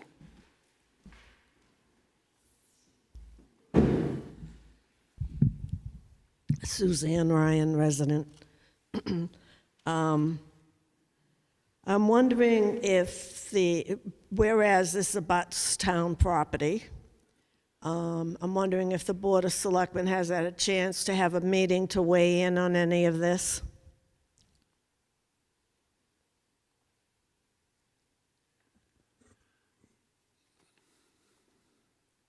We do, well, we do have there is a meeting scheduled tomorrow night, obviously, one of our, regular bi-weekly meetings. I just went through the whole agenda and everything in the packet last night, and I don't recall that this was on the agenda, but we do have opportunities to, if it's brought up, to talk about it and have input at, at our level. We could, if the board so decided, they could send a letter or something over to the planning board, but. Well, I'm referring to a public meeting, whereas the board has the plan in front of them and makes recommendations like the Conservation Commission did and so forth. I think that it's sorely needed. It should have happened. You should have gotten proper notice through the mail, and I think that didn't happen. At any rate, here we are. And so if you vote on this tonight, it would be you as a single selectman, and you don't have the authority of a single selectman. It has to be a board decision. So you might want to think about that when people keep talking, give you time to think about it. But I think that a question that I really have is, before we even get to the wetlands, how do you get there? Now, Willow Street, we went through this before with another applicant, and there is history on Willow Street. Actually, there's history on all our roads, and it's in pencil and old-fashioned handprint, and there's deeds and so forth. The town of Wolfeboro bought that railroad with a railroad pathway where the tracks were, with a warrant article. We spent an extensive amount of money to purchase that. It wasn't a gift. And with it came meets and bounds and deeds. And you should have all that information because it affects this. I know you're not on the site plan process right now, but to even get to the wetlands, you're going to have to go up Willow Street. Now, Willow Street, it is a Class 5 road, although it looks like a Class 6. Our records in town show that it's .060 mile long, which is 316.8 feet long from Center Street. The bone of and 12 feet wide. The bone of contention here is, where does Willow Street end? Does it end before the tracks? Does it end over the tracks? Does it end in the middle of the tracks? Where does it end? Now, they'll say they have an easement. Do you have the deeds and descriptions that show all those easements?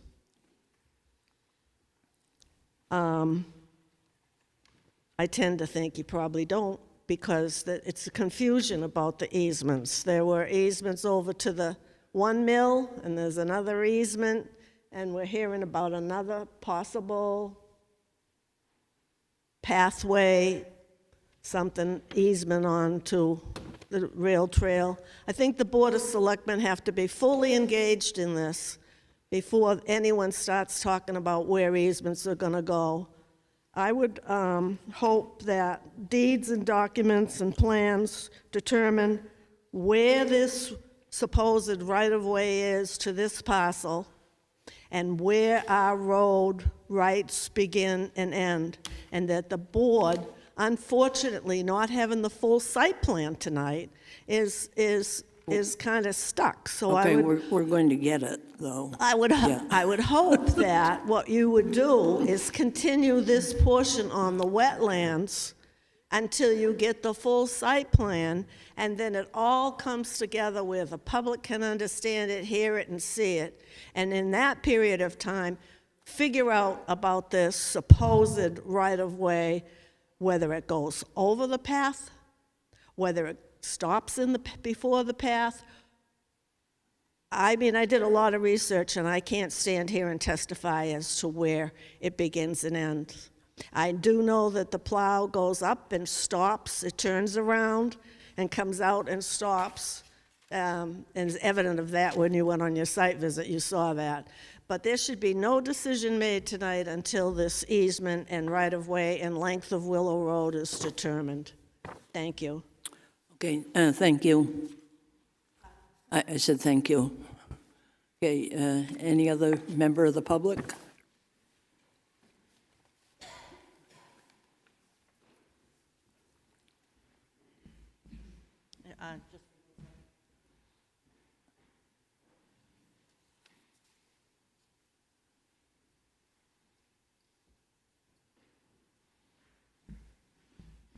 Audrey Clyde, resident. I want the board, while you're considering this, to think about the overall intent of the special use permit from the zoning. And to that end, in a nutshell, the beginning of the paragraph talks about the special use permitting to create a tiered system to accommodate some pre-existing non-conforming lots. And the second paragraph says, to this end, the construction of a single-family dwelling, including additions, blah, blah, blah, shall be allowed under certain conditions. And the interesting part is, in that scenario, it limits it to 1,800 square feet of house. Then later on in the section we're in, it says, and then other uses that might be considered by the board similarly could be approved as well. But I think if you look and you think about what the intent was to restrict the area of that special use to 1,800 square feet for a single-family dwelling, here what's being proposed is something like 5,000 some odd square feet of impact, from what I understand. So that's kind of falls outside the meaning or the intent of behind this section here, except for that, a lot of these areas might actually be allowed by right, such as roads, drainage systems, and the other things that are allowed in that area without the special use permit. So I guess I would ask the board to see whether the applicant can actually parse out what portions of the site plan are actually allowed in the setback area without a special use permit, and then what is left over that is being permitted by the special use permit, and see if that amount is somewhere around 1,800 square feet, and see if it fits in with the kind of the intent of this ordinance. That was just my thought. Okay, thank you.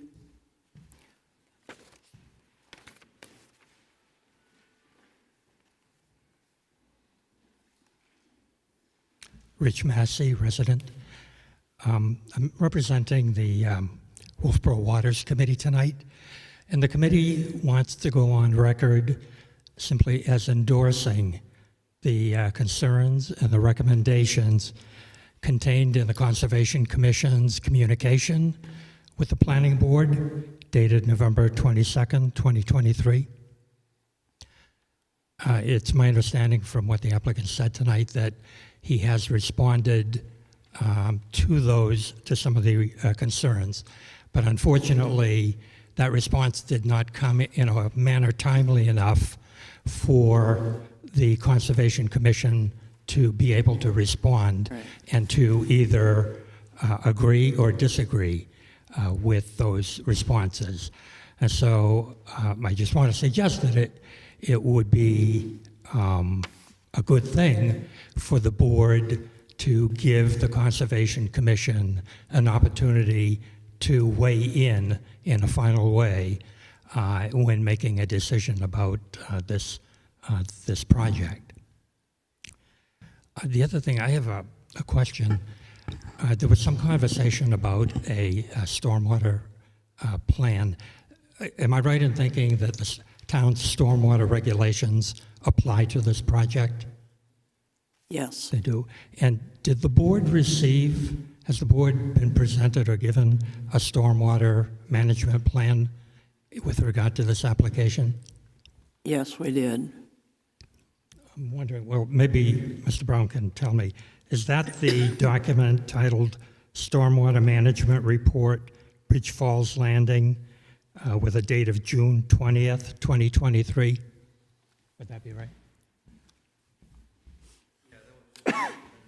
Sure.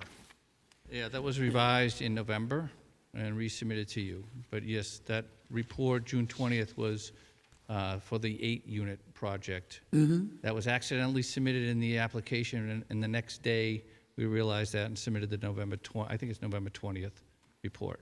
And that's what you do have.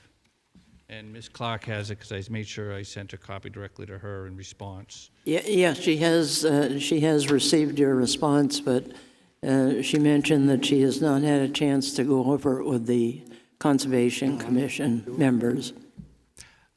Well, obviously, I wouldn't be familiar with what you've received since this original report. And I'm certainly not going to claim to be an engineer, but when I looked at the original report, I was looking for performance standards as stipulated in the stormwater regulations, specifically reductions in total suspended solids, reductions in nitrogen, reductions in phosphorus.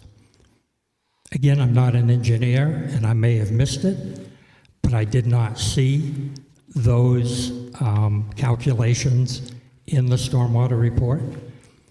And I would just ask the board to take a close look at whatever it is you've received in the interim, to make sure that those issues are addressed as required by the stormwater regulations. Thank you very much. Okay, thank you. Thank you. Any other member? Oh, okay.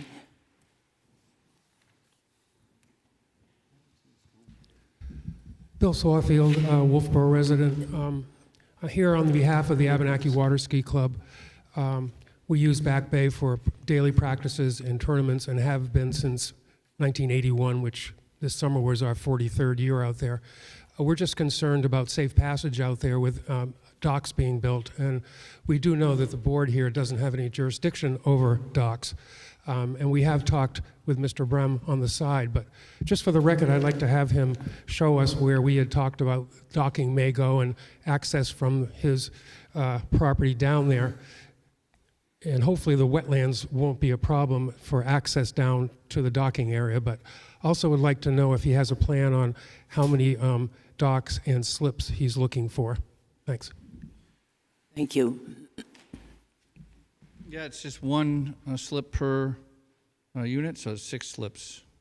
So, and I've talked to some dock companies. It would be one dock getting you to the main dock, which would be perpendicular, and then 6 slips.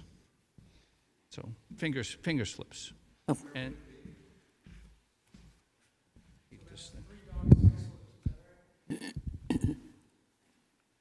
It's not designed yet, Bill, but I think what they were talking about is having, say, going here to, the ramp, and then along a dock, basically, and then the finger slips, which may or may not come in at every season.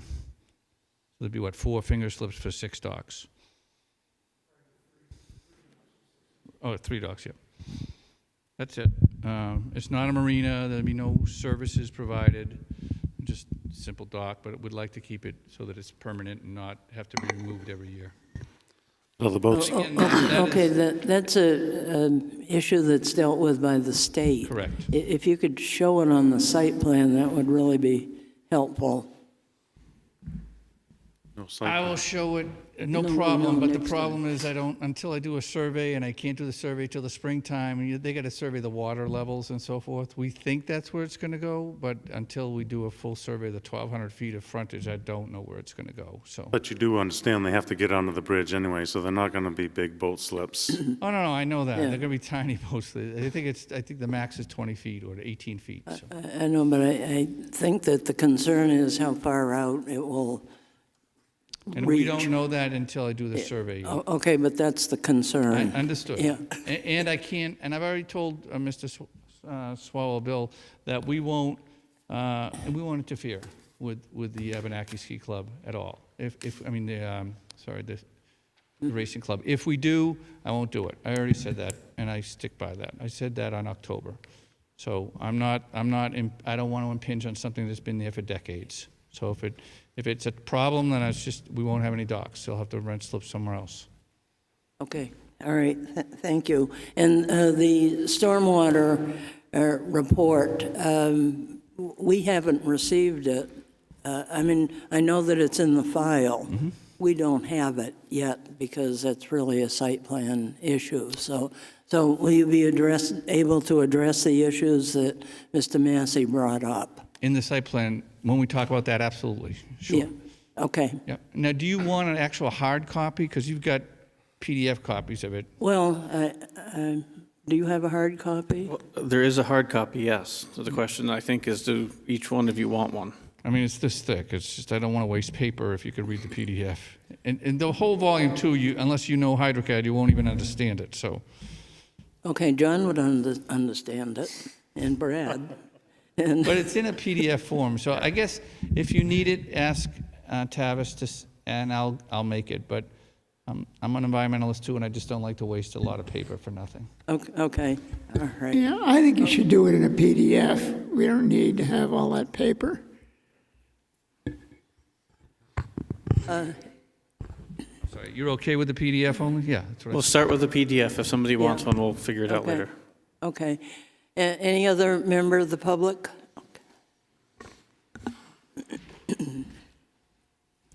Ken Perry, North Wolfeboro. Along that line, the name of your LLC is Lifetime Green Homes. And does that relate to energy efficiency and those kinds of things? Sorry. Yeah, I'm a builder of homes down in Massachusetts. I've done 5 projects now. And yes, I believe we're highly energy efficient. We get great HERS ratings. I'm building my all-electric house, 2 units right now, all-electric, meeting all the codes, the new Massachusetts codes and so forth. So I believe, yes, we are a green builder. And we're going to look into all-electric in this building as well. And we're looking at passive house standards as well. So yeah, I believe so. Okay, any other, okay, John. I just want to back up a comment that from Mr. Massey regarding the New Hampshire lakes and water conditions. This property abuts against the headwaters of Lake Winnipesaukee. And if you saw where the stakes were planted today, as you walk the site, you will notice that 3 of the stakes that I saw were clearly visible. 2 of them were squarely on top of granite outcrops. And I think in the site plan, you ought to ask for some way that you can find out that there's mitigation for the blasting that will be required to create the underground parking, which is the lowest level of this building.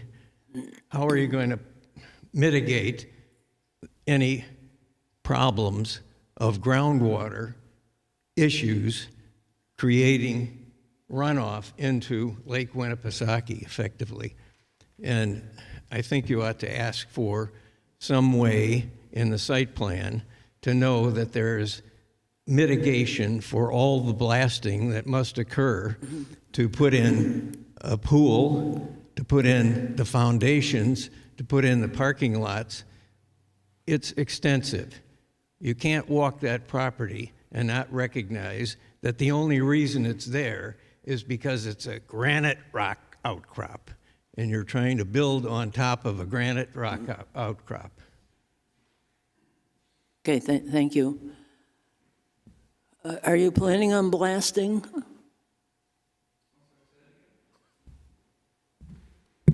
I'm sorry, say that again. Are you planning on oh yeah, blasting, yeah, there's no question that then it's going to be you're blasted. going to have more information for that I will when you bring come some more back for this information on that, yes. site plan. Okay, all right.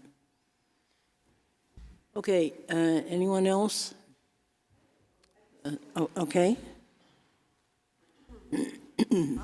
I was looking through the file, and I couldn't see where Technical Review Committee had seen the full plan. I think you had some conceptual meeting, but I don't see that they've met on this specific application and the pending one for the site plan. And you could answer that. I don't need the answer, but I couldn't see that you had. Only the conceptual. Well, I have missed a couple these plans. TRC because of food pantry things, but have they come back to TRC? TRC meeting is required. It's conceptual, it's submittal, so it's non-binding on the TRC comments and the actual submittal. So there's no real nexus between what TRC sees. So the answer is no? They haven't seen it since, no, but that's not to say that all the same departments The will. scaled down version? Correct. They have not seen it. Correct. That was my question. Yeah, Have they right. seen what's currently in front of you? And I don't believe from the record they had. No. So what are these technical review notes? That is from the originally required TRC before submitting for site plan. Okay, anyone else? Okay, let me close the public hearing here. Planning board members. I'm sorry. The TRC meeting, Open the public hearing. That's when we discussed the sprinklers, the water line extension, the sewer line extensions, the access ways. All those same issues are the same. The access is the same. So although I agree with Tavis, we haven't had one. Nobody's asked me to come to a meeting. I would if I needed to, but all the issues are the same. The ones that they brought up are the same for both plans. And you could see that in the notes. They're all right there. Okay, all right, I'll close the public hearing again? Okay, planning board members, how do you want to proceed with this? It seems like continuing it until we review the site plan may be a good way to go, but I'd like to hear from other people. Well, under section 10.1 of the zoning ordinance,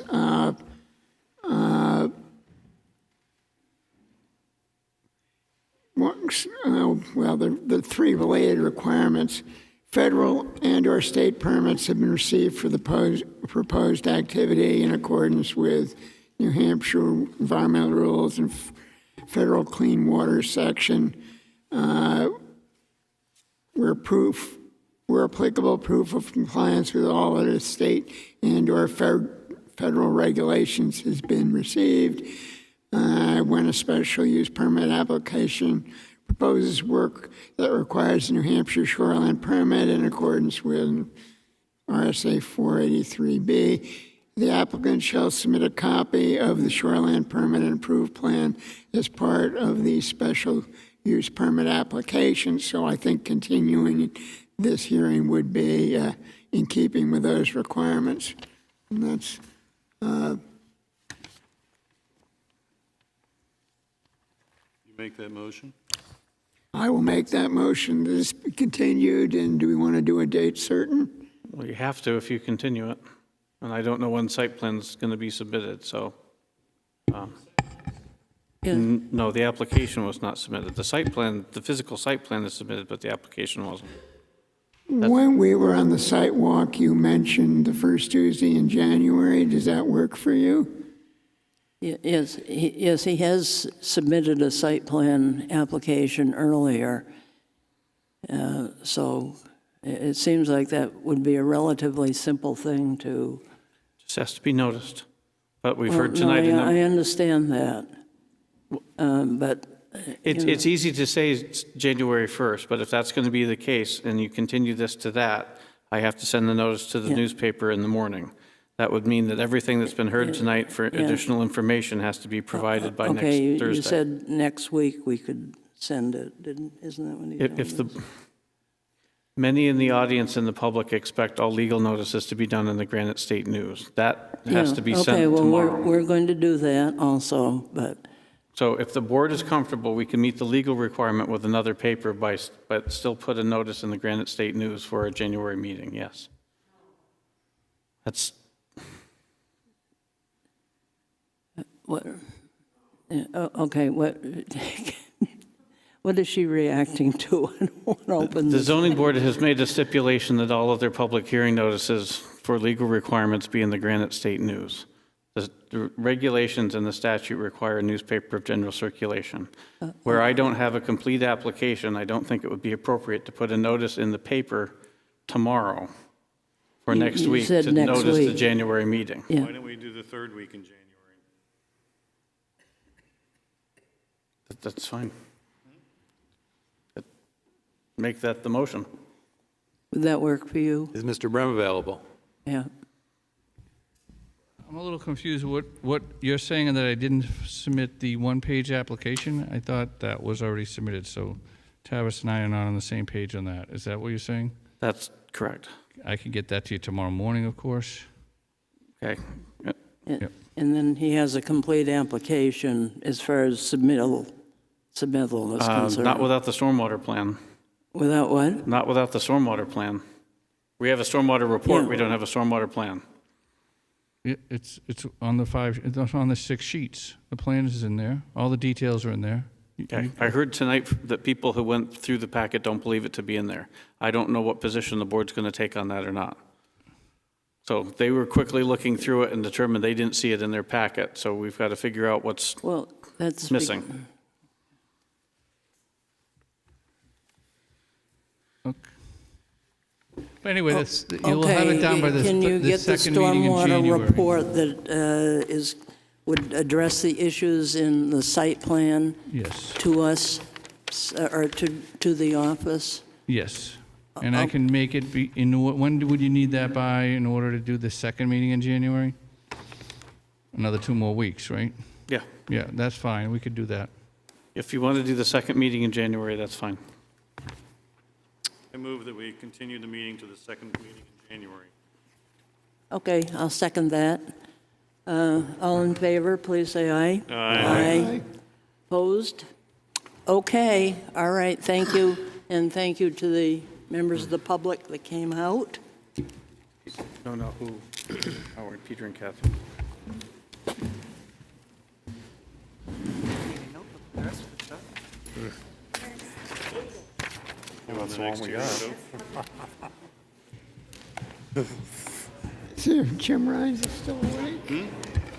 Oh, See if Jim Rhines okay. is still awake. Yes, Yeah. oh, God, no, these are going, Yeah, put them in the thin one. Yeah. okay, thank you. Okay, all right. Okay, the next item on the agenda, Granite State Adaptive 5 Jennifer Circle, tax map, lot 188-28, case 2023-24. For those of you in the back, we're still trying to conduct a meeting here, please. This is a site plan to construct an agricultural therapeutic equine facility. Okay.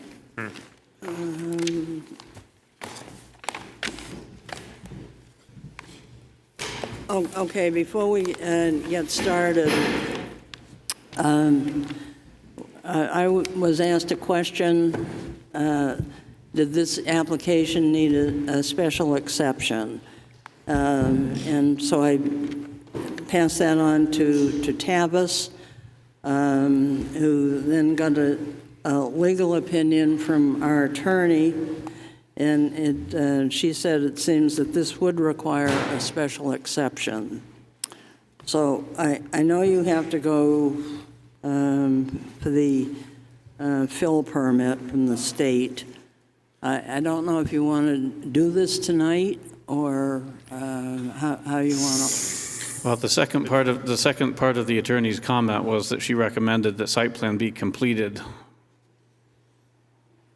potentially with the condition that the special exception be granted. And that's what was presented to the applicant.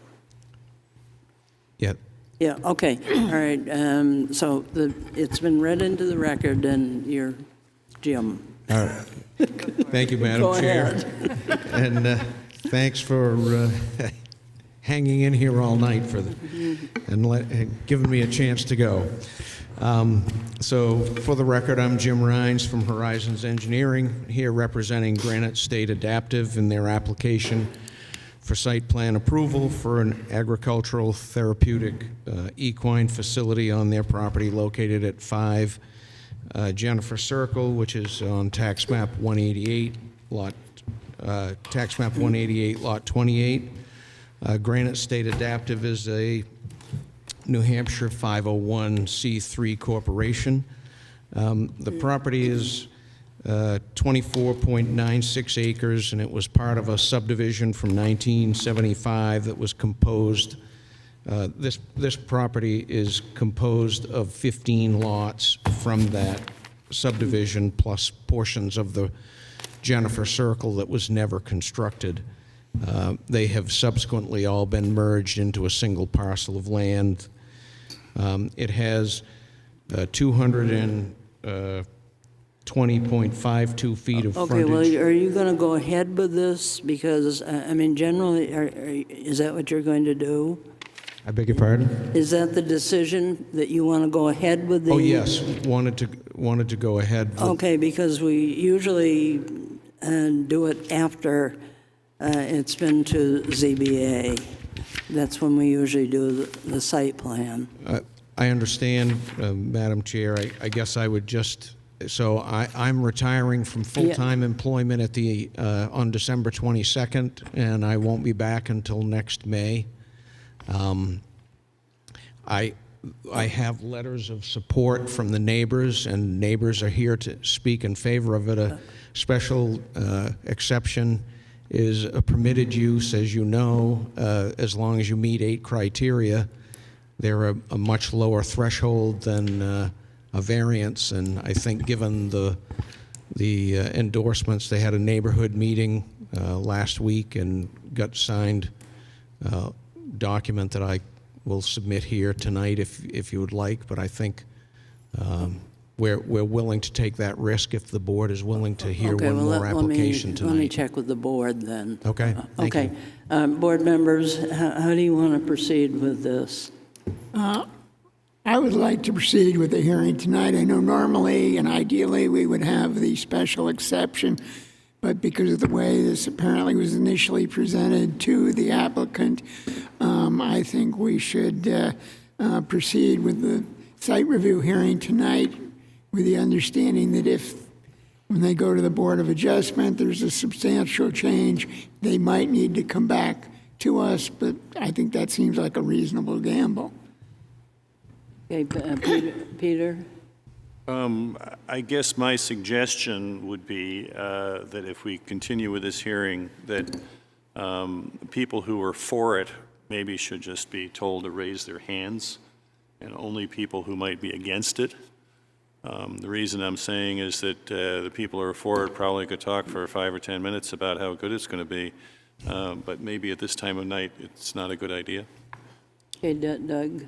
I think we should move forward with this as well on the condition that they go before the ZBA before they get full approval. You do not want to do the site plan? Or you do? I do want to move forward tonight. Let's You go do, forward okay, with it. all right, thank you. Okay, Let's John? move forward, please. Okay, Brad? Move forward. Okay, Steve? Okay, we're going to be moving forward then, so why All don't right, you just thank you very much. continue with your presentation? Okay. So as I was saying, the property has 220.52 feet of frontage on a portion of Jennifer Circle that was not constructed other than the driveway into the property. It also has 152 feet of frontage up here on the northerly end that was roughed in because the town water line, there's an easement that comes in through here, and so that a portion of that was roughed in. The property is zoned residential in the manufactured housing overlay and the wetland conservation. Access would be from Jennifer Circle. There would be improvements to the driveway to bring it up to 18 feet. Where we have parking, it's widened out to meet the aisle widths as well as the parking depths per the site plan regulations. We've provided 12 parking spaces, 2 for the residents, or there are 3 up at the residence, but there's 2 there. This is going to continue to be the manager's apartment or residence. And then there are 10 for the equine use, 4 of which are handicap accessible and ADA compliant, given the fact that this is adaptive therapeutic. And if you indulge me, I'm going to go get my water.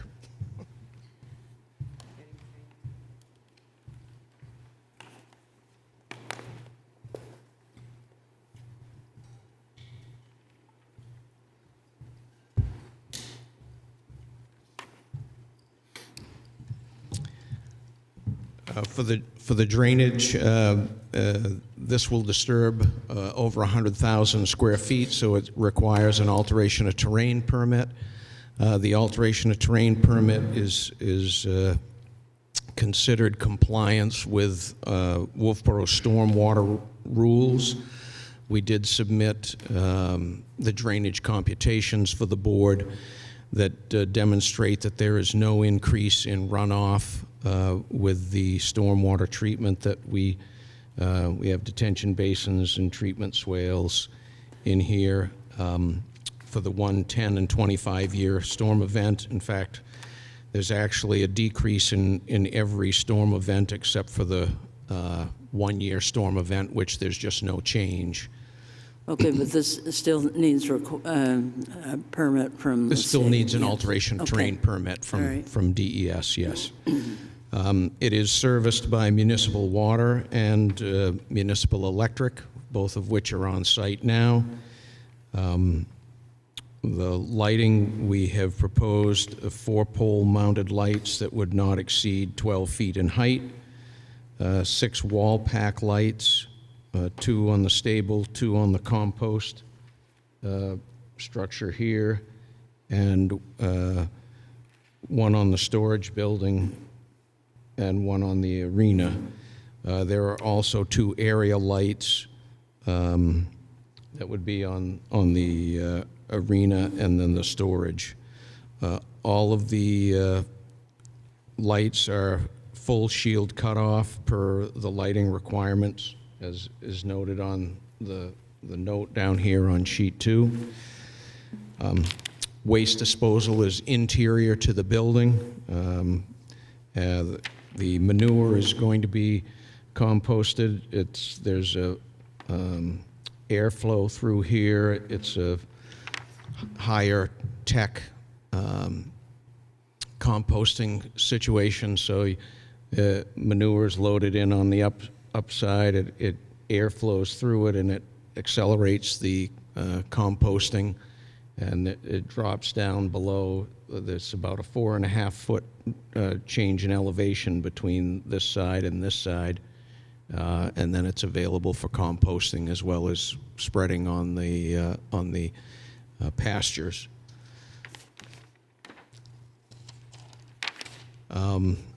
That is the overview of it. I have Jennifer is here tonight. She's the executive director of Granite State Adaptive. If there's any questions that I can't answer.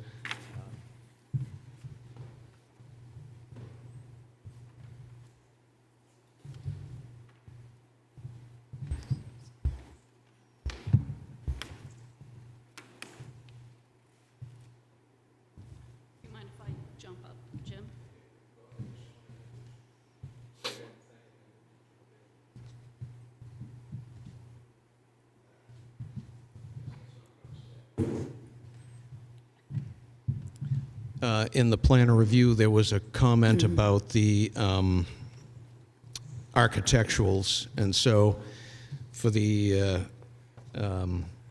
this is what the building. It's not going to be pink and blue, but this is an elevation. I mean, a perspective showing what they are.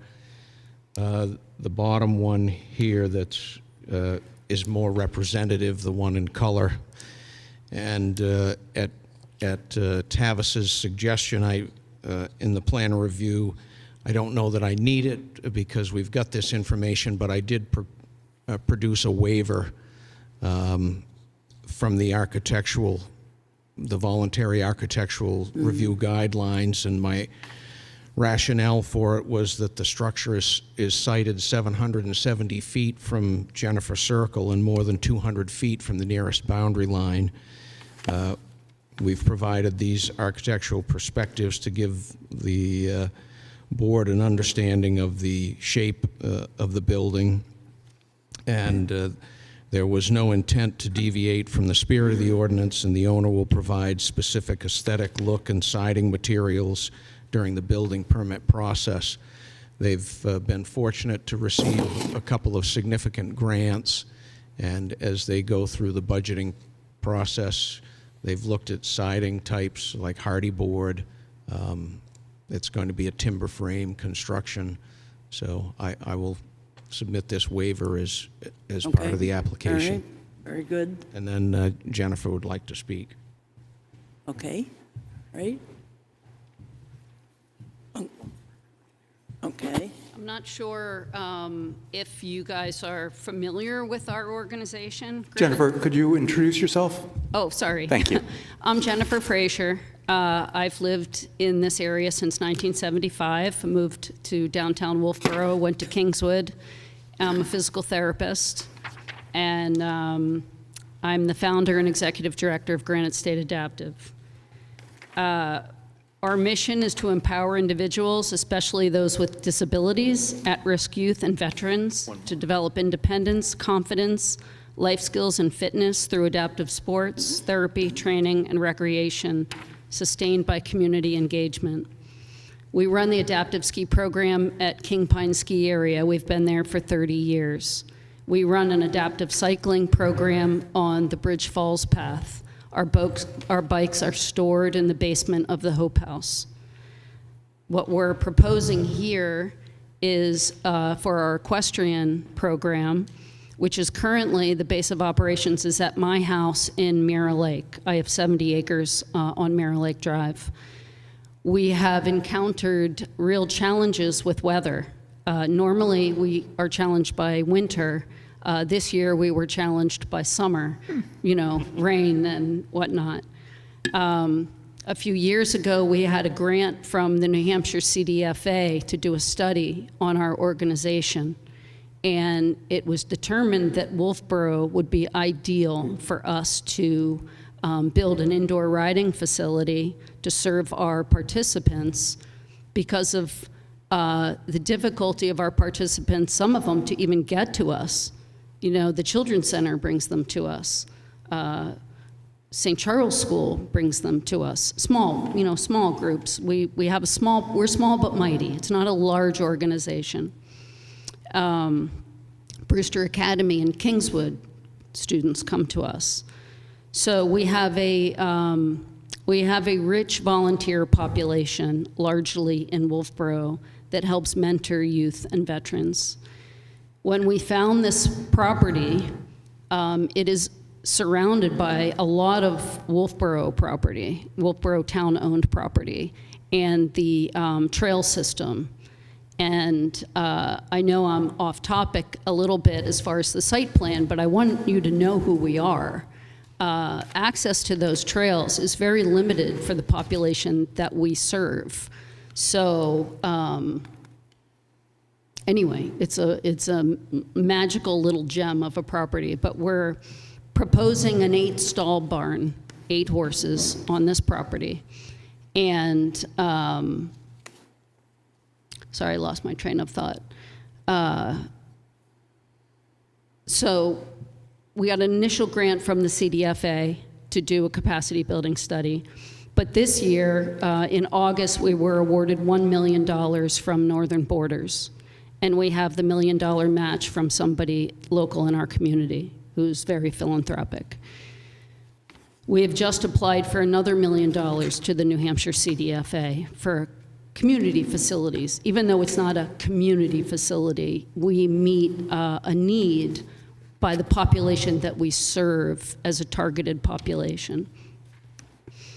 And so we have been vetted by 4 governor's offices and our community to support us, and our neighbors. And our poor neighbors are sitting here, and they've been here for hours. And I want to thank you for coming. I'm assuming that you're in support, unless you've changed your mind. But our neighbors are ecstatic because it didn't go to a developer to turn into house lots. And we're trying to preserve this agricultural gem in Wolfeboro that was once part of Poor Hill Farm. So we're just trying to keep what it was and serving a population in need. So that's what we're all about. The quotes that I got on the structure were prefab, heavy timber. That was the original design. Some of the design may be influenced by funding, but we're doing pretty well, as you've heard. But ideally, it will be heavy timber structure. And in this grant, we also had to do, we're going to hope for net zero solar on the barn, and a lot of just renewable, recyclable, building materials that are environmentally friendly. So, any questions? Anyone have any questions? How big is the arena and the stable? The arena is 80 by 156. And the stable? The stable is, off the top of my head, there's several parts, so I think it's approximate. I just couldn't find that in the application. Is the floor plan? I don't have a scale. So this is the proposed. I don't. This is the arena. If you could grab the mic. Thank you.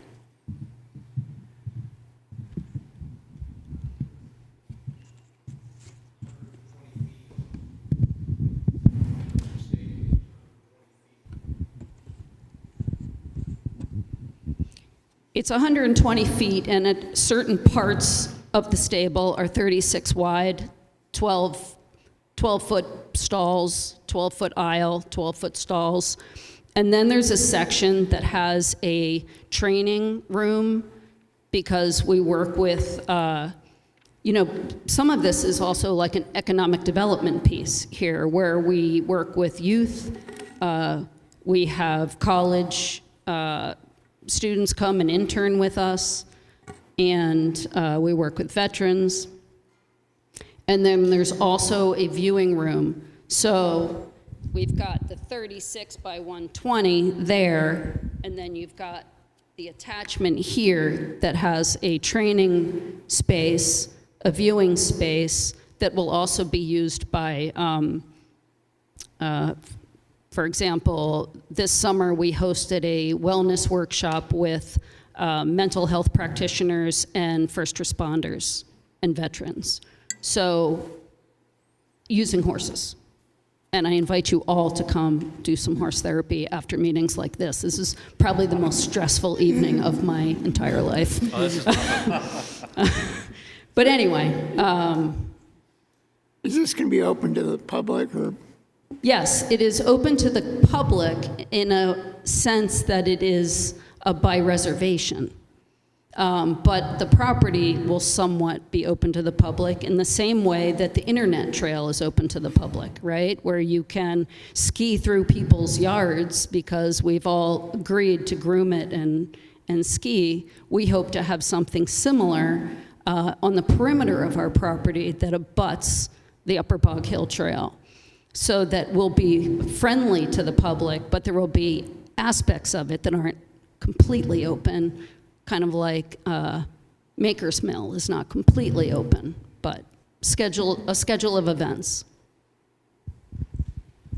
How do your clients get to? Is it usually just in cars, or are they going to come in buses, or? So far, we've only had people come in cars or small buses. Like the Children's Center has. I live in a residential area. I live on Mirror Lake Drive. It's an association. And so a small bus comes to us. Because of the nature of what we do, we don't serve a lot of people at one time. We do have groups of, 4-year-olds, 5-year-olds that are, they make 6 of them might come to the property, and then we have volunteers, and that's how we met the La Rochelles, who are our neighbors as well, through the Children's Center. Okay. Any other questions? So can people come just to see the animals? You can. If you give me a yes. Yes, people can come to see the animals. Have you considered LEED certification for your building? So the next phase with the New Hampshire CDFA is an environmental, energy study on the facility, which we are going to do. Okay, and Jim also submitted a list of all the neighbors have signed off on this as favoring it. And for the CDFA grant, we did ask for some letters of support. So you'll see Jeb Bradley, Katie Peternell, Brewster Academy, a social worker from Kingswood, whose child is also in our program. So we have some community letters of support in that pack as well. And I think I was under the impression that because of the agricultural nature of this, when we communicated in January, that this is a permitted use. And I've attached that to that application as well, that the breeding, boarding, raising, training, riding instruction, and selling of equines, and many other aspects of what we do in that 3-page, what do you call it, RS statute. Oh,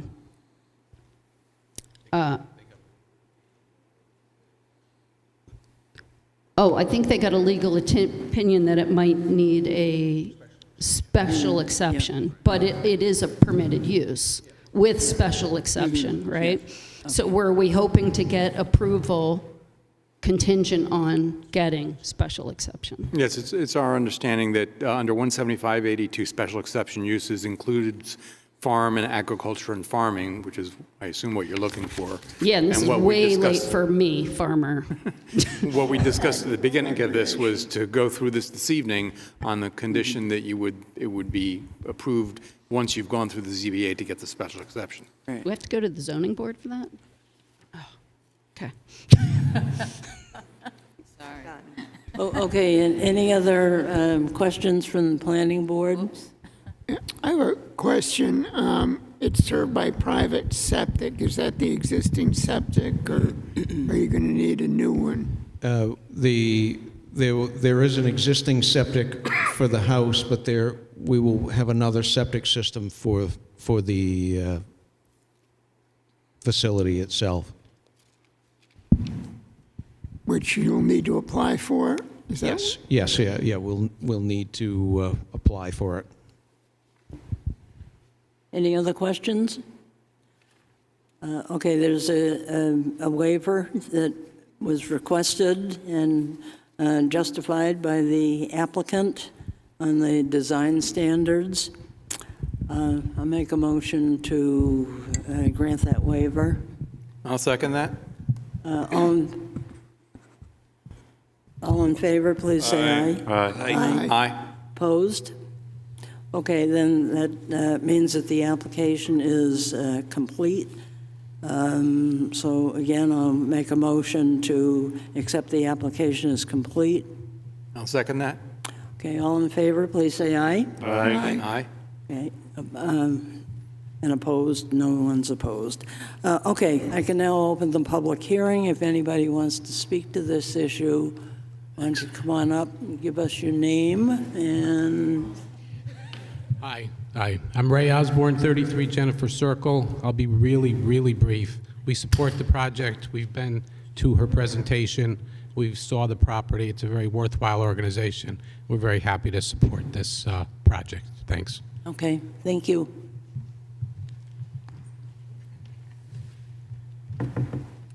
I'm Ashley La Rochelle. I live at 3 Jennifer Circle, so we're right next door. And I just want to say that the work that this team is doing is just incredible for our community. I'm an occupational therapist. I work at our local schools, and I'm constantly referring kiddos out of town to get services, and this is going to open up so much more for the kiddos in our town that need it, including my own. My 5-year-old, she was born addicted to all sorts of horrible things, and we met her at 5 months old, and this whole community has really come together to support our family and our adoption journey.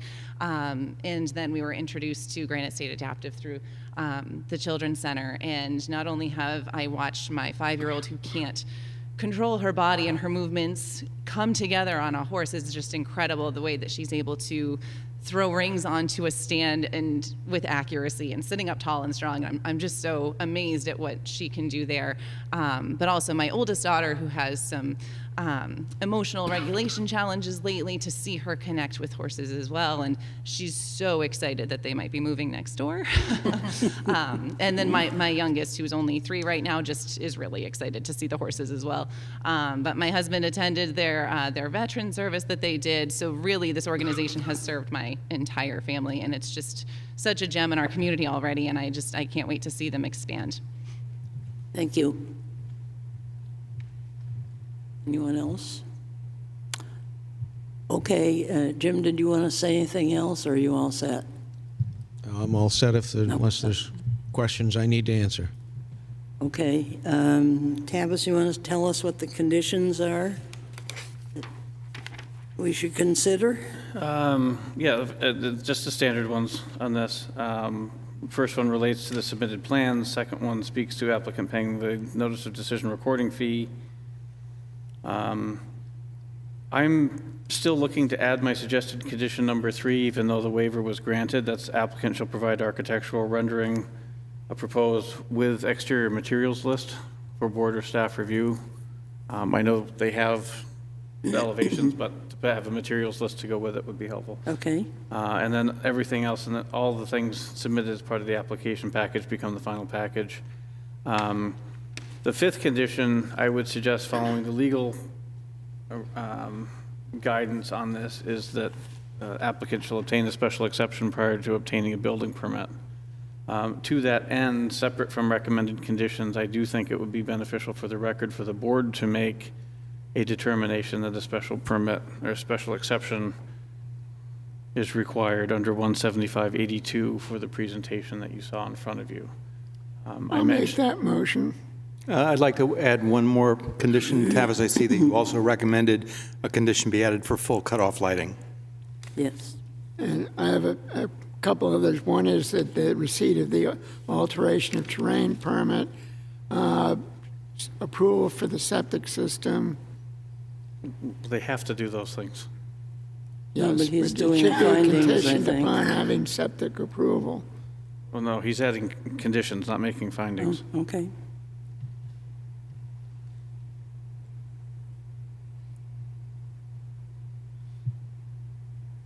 So is that your motion?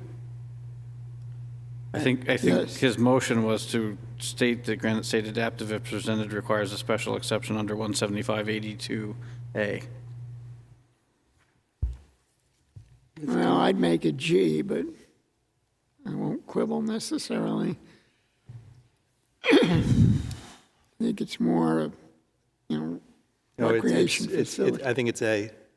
Well, I think it's G, but I'm not going to argue over it. Much. Okay, so that's your motion, right? Yep. Okay, all right, I need to make some findings. This is for therapeutic facility. There'll be an 8-stall barn with a riding rink, and the neighbors seem to be all in favor of this. We granted a waiver justified by the applicant on the architectural design standards. 12 parking spaces are required. An alteration of terrain permit will be, has been applied for and will be received prior to the issuance of permit. And snow storage is satisfied. Private septic is to be provided, and the lighting will be full cutoff, down-directed lighting.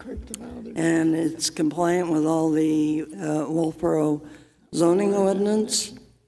They've made provisions for the solid waste, and that's about it. I'm a little confused. Roger made a motion that the special exception was required, but didn't get a second or a vote. Well, that was because I had to do the findings. Now I'll make a second. I just made the findings. I know, but he didn't make a motion on the application. He just made a motion that it required a special exception. Oh, okay. Oh, I thought I made a motion. I didn't hear that part. I heard you add additional suggested okay, conditions and then motion on the... Just trying to move things along. I'm fine. If that's what the board heard, it's all written down and we're good to go. That's fine. What do you want us to do? Yeah. I made some recommended findings, or Okay, suggested some well, recommended that's what findings. I just did. Yeah. John asked what I heard. Okay. So I'm trying to explain that. Okay. You asked for recommended or suggested conditions of approval. which I enumerated 5. Doug added full cutoff lighting. Roger then added AOT and septic approval. I then went back and finished my thought on the special exception, recommending the board make a motion that the special exception was required, which Roger made, to which there was no second. I'll second it. And then that should be voted on, my recommendation. Okay, so the motion has been made and seconded. All in favor, please say aye. Aye. And then Opposed? now that the findings are made, I would just recommend you make a approval motion if that's the direction you're going, subject to the conditions as outlined. I'll make the motion that we approve this subject to the conditions enumerated previously. And I'll second that. Okay, motion has been made and seconded. All in favor, please say aye. Aye. Opposed? Okay, folks. Thank you very much. All right.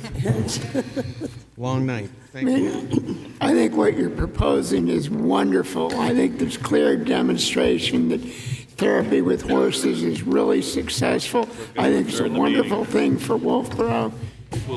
And we had 2 horses years ago. We had 2 horses years ago, which is why I asked you about. I'd like to volunteer my brother to work with you.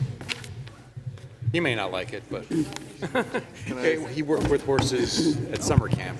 Okay, folks. It takes a village. We have a lot of great volunteers. Can we have a motion Okay, to the adjourn? next item on the agenda is from Maker's Mill, 23 Bay Street.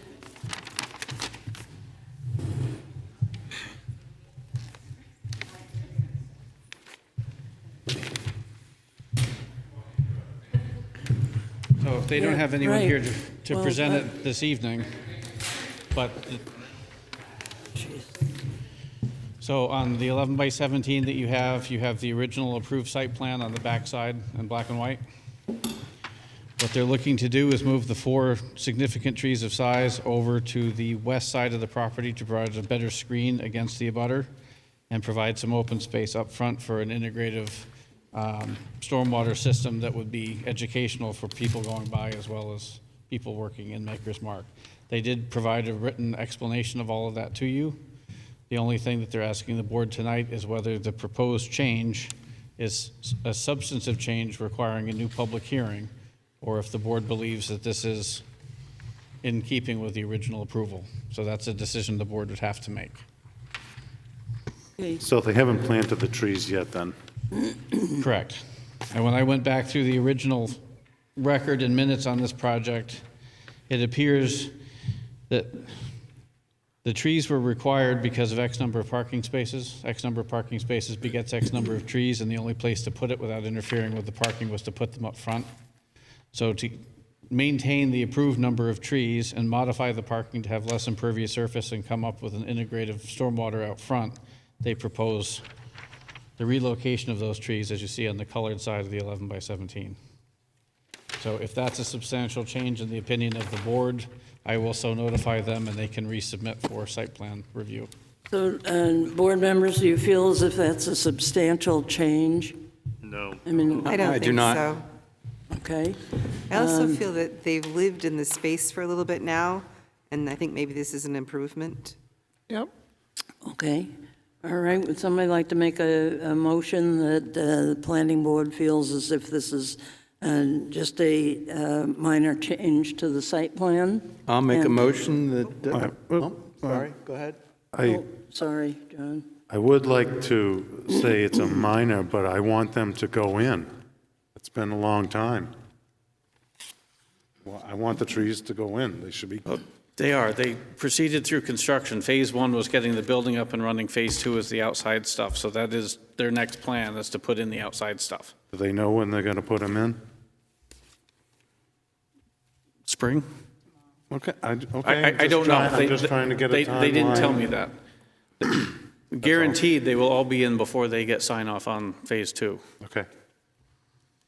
All right, I'll make a motion to consider the proposed revisions to Maker's Mill Phase 2 as minor and not needing full site plan review.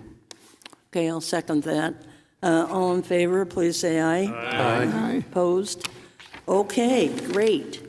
Okay, the Shorefront Residential District, did Tavis sent you the final draft so that we can have the public hearing at the next planning board meeting. And given the late hour, I can make changes up until next Thursday, realistically. If somebody sees a change, I realize it's 10:45, people may not want to go through them. I did get a comment from Peter earlier and got the typo fixed already. Are these the ones that you sent this morning? Yes. Like, I haven't even had a chance to look at it yet? Well, they are effectively the same thing you reviewed and set for a public hearing. We just want to make sure nothing was missed. Okay. Okay. All right, okay, were there other items? Minutes. Yeah, no, well, you said you wanted to bring something up. Yeah, I wanted to bring up the technical review notes again, as far as their legibility and how they're getting written. And my proposal is that the planner rewrite the notes on a separate page if the technical review committee can't write them. So I'm going to make a proposal that Tavis rewrite them and have them on one sheet and attach their comments to the nice sheet and hand them to the planning board for viewing. And please include the department that they're signing off on, because sometimes that's missing. Yeah, I've seen several instances where Yeah. it doesn't include the department or the person who signed it. Or it does include that and it doesn't say approved or not approved. I think we're also going to be revising what the checkoff opportunities are, because there are many department heads that don't want to say approval based on something that is a conceptual plan. So sometimes they'll cross it off and write other things. So we're going to work on that. But I have no Okay. problem putting together a summary document. Okay, thank you. Yeah.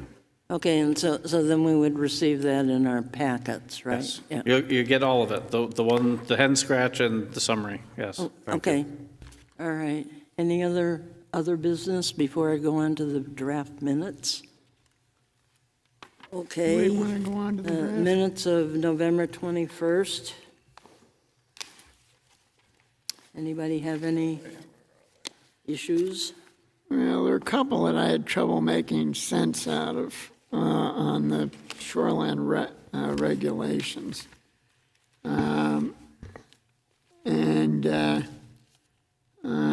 On page 3,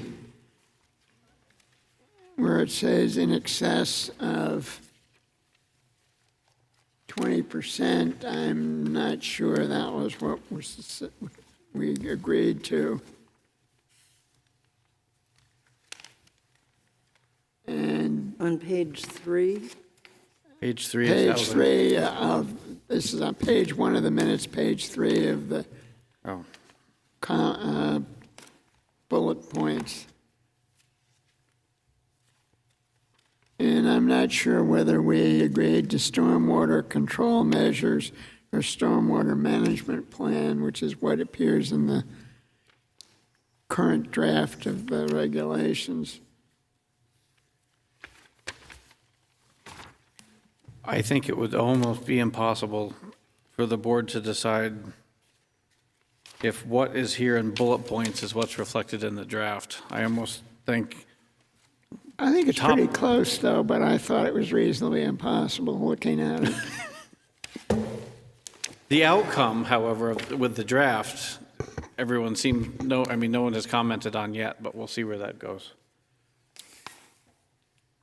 Okay, so. Do we have, after the 19th, we would have to hold another public hearing? Have to? No. If we change If you change, yes. Can I put in a plug for under 175? Wait a minute, are we still working on the minutes? No. I don't know what he's talking Yeah, about. because I would like to get these dealt with. Anybody else have any? Motion to approve? Okay, Second? all right, all in favor, please say aye. Aye. I abstain. That was Peter. Okay, all right, okay, go ahead, Roger. On page 5 of the draft, under the box with the diameter and caliper, E2 was changed to reflect the wording of the state statute. And there's a second part of that in the state statute which reads, shrubs and ground cover shall count for at least 5 points and not more than 10 points in each full segment. And I would like to suggest that we add that at the end of 2 to make it conform to the state statute completely. I have that language draft from Roger. I can insert that into the public hearing draft document if you would like, or I can send it out for you to consider it. It was a 20 square foot area equals 5 points. Is that what it says, Roger? No, it says shrubs and ground cover shall count for at least 5 points and not more than 10 points in each full segment. Do you need an area to just... No, it's in each full segment. The ground cover, the language it's currently there stays, and this is added after that. Somebody could say they have a little sprig of some stuff sticking out, and I mean, It's what the state statute says. Well, we can be more restrictive. Well, actually, we'd be less restrictive because there'd be no limit on the shrubs and ground cover points. What this tries to do is put a minimum on the amount of shrubs and ground cover and a maximum under the 50 square foot 1 point system. So right now, ground cover is free, and what you would be taking away would be tree points and tree canopy, if you do that. What the draft currently says is if you have 50 square feet, you get 1 point. That was my question. Roger's saying, in addition to that, you can put bookends on how much credit you get for just putting in ground cover other than lawn. Okay, we need to work on that then. Well, in other words, you basically can't say, I'm going to get my 50 points with ground cover. Right. You need to have a tree. Right. So what he's proposing would fix that and address your concern. And I can put that in the draft tomorrow and still meet the parameters. I don't have it, so... Oh,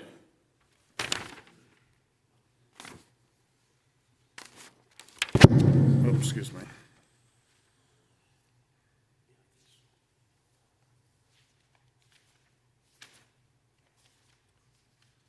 I don't want to hold everybody up. We need to get out of here. It's nearly 11 o'clock. I'm sorry. You got to put it in so when it hits the paper, people can see it. So this was decided on. This was decided on in the last meeting. I don't even know what section I'm in. 175-67B. Yes, 3E, shrubs and ground cover. The change last time was to separate out 4 square feet of shrub ground cover area, 1 point, and then add ground cover, not including mowed lawns, 1 point for every 50 square feet. Then add that to say that you can't just achieve everything through ground cover. It's essentially writing the state statute into the town regs. So if the board is agreeable with making the town regulations match the statute, that would be added. Is it making it more restrictive? No. Okay, is it everybody okay with that? Well, yeah, as long as we get a copy of it the next day or two to look at. Yeah, I'll send it out tomorrow. Yeah. Without the notice. Okay. All right. Anything else? Okay. Should we be keeping all this paperwork for the Willow Street thing for January? I would keep everything Willow Street. Okay, all right. Yes. Yeah, so we don't have to. Because he's not going to resubmit for a continued hearing. Okay. Okay, you want to make a motion? I'll second Roger's motion to adjourn. All right. Okay, all in favor, please say aye. Aye. Opposed? Okay, John, you can go home and go.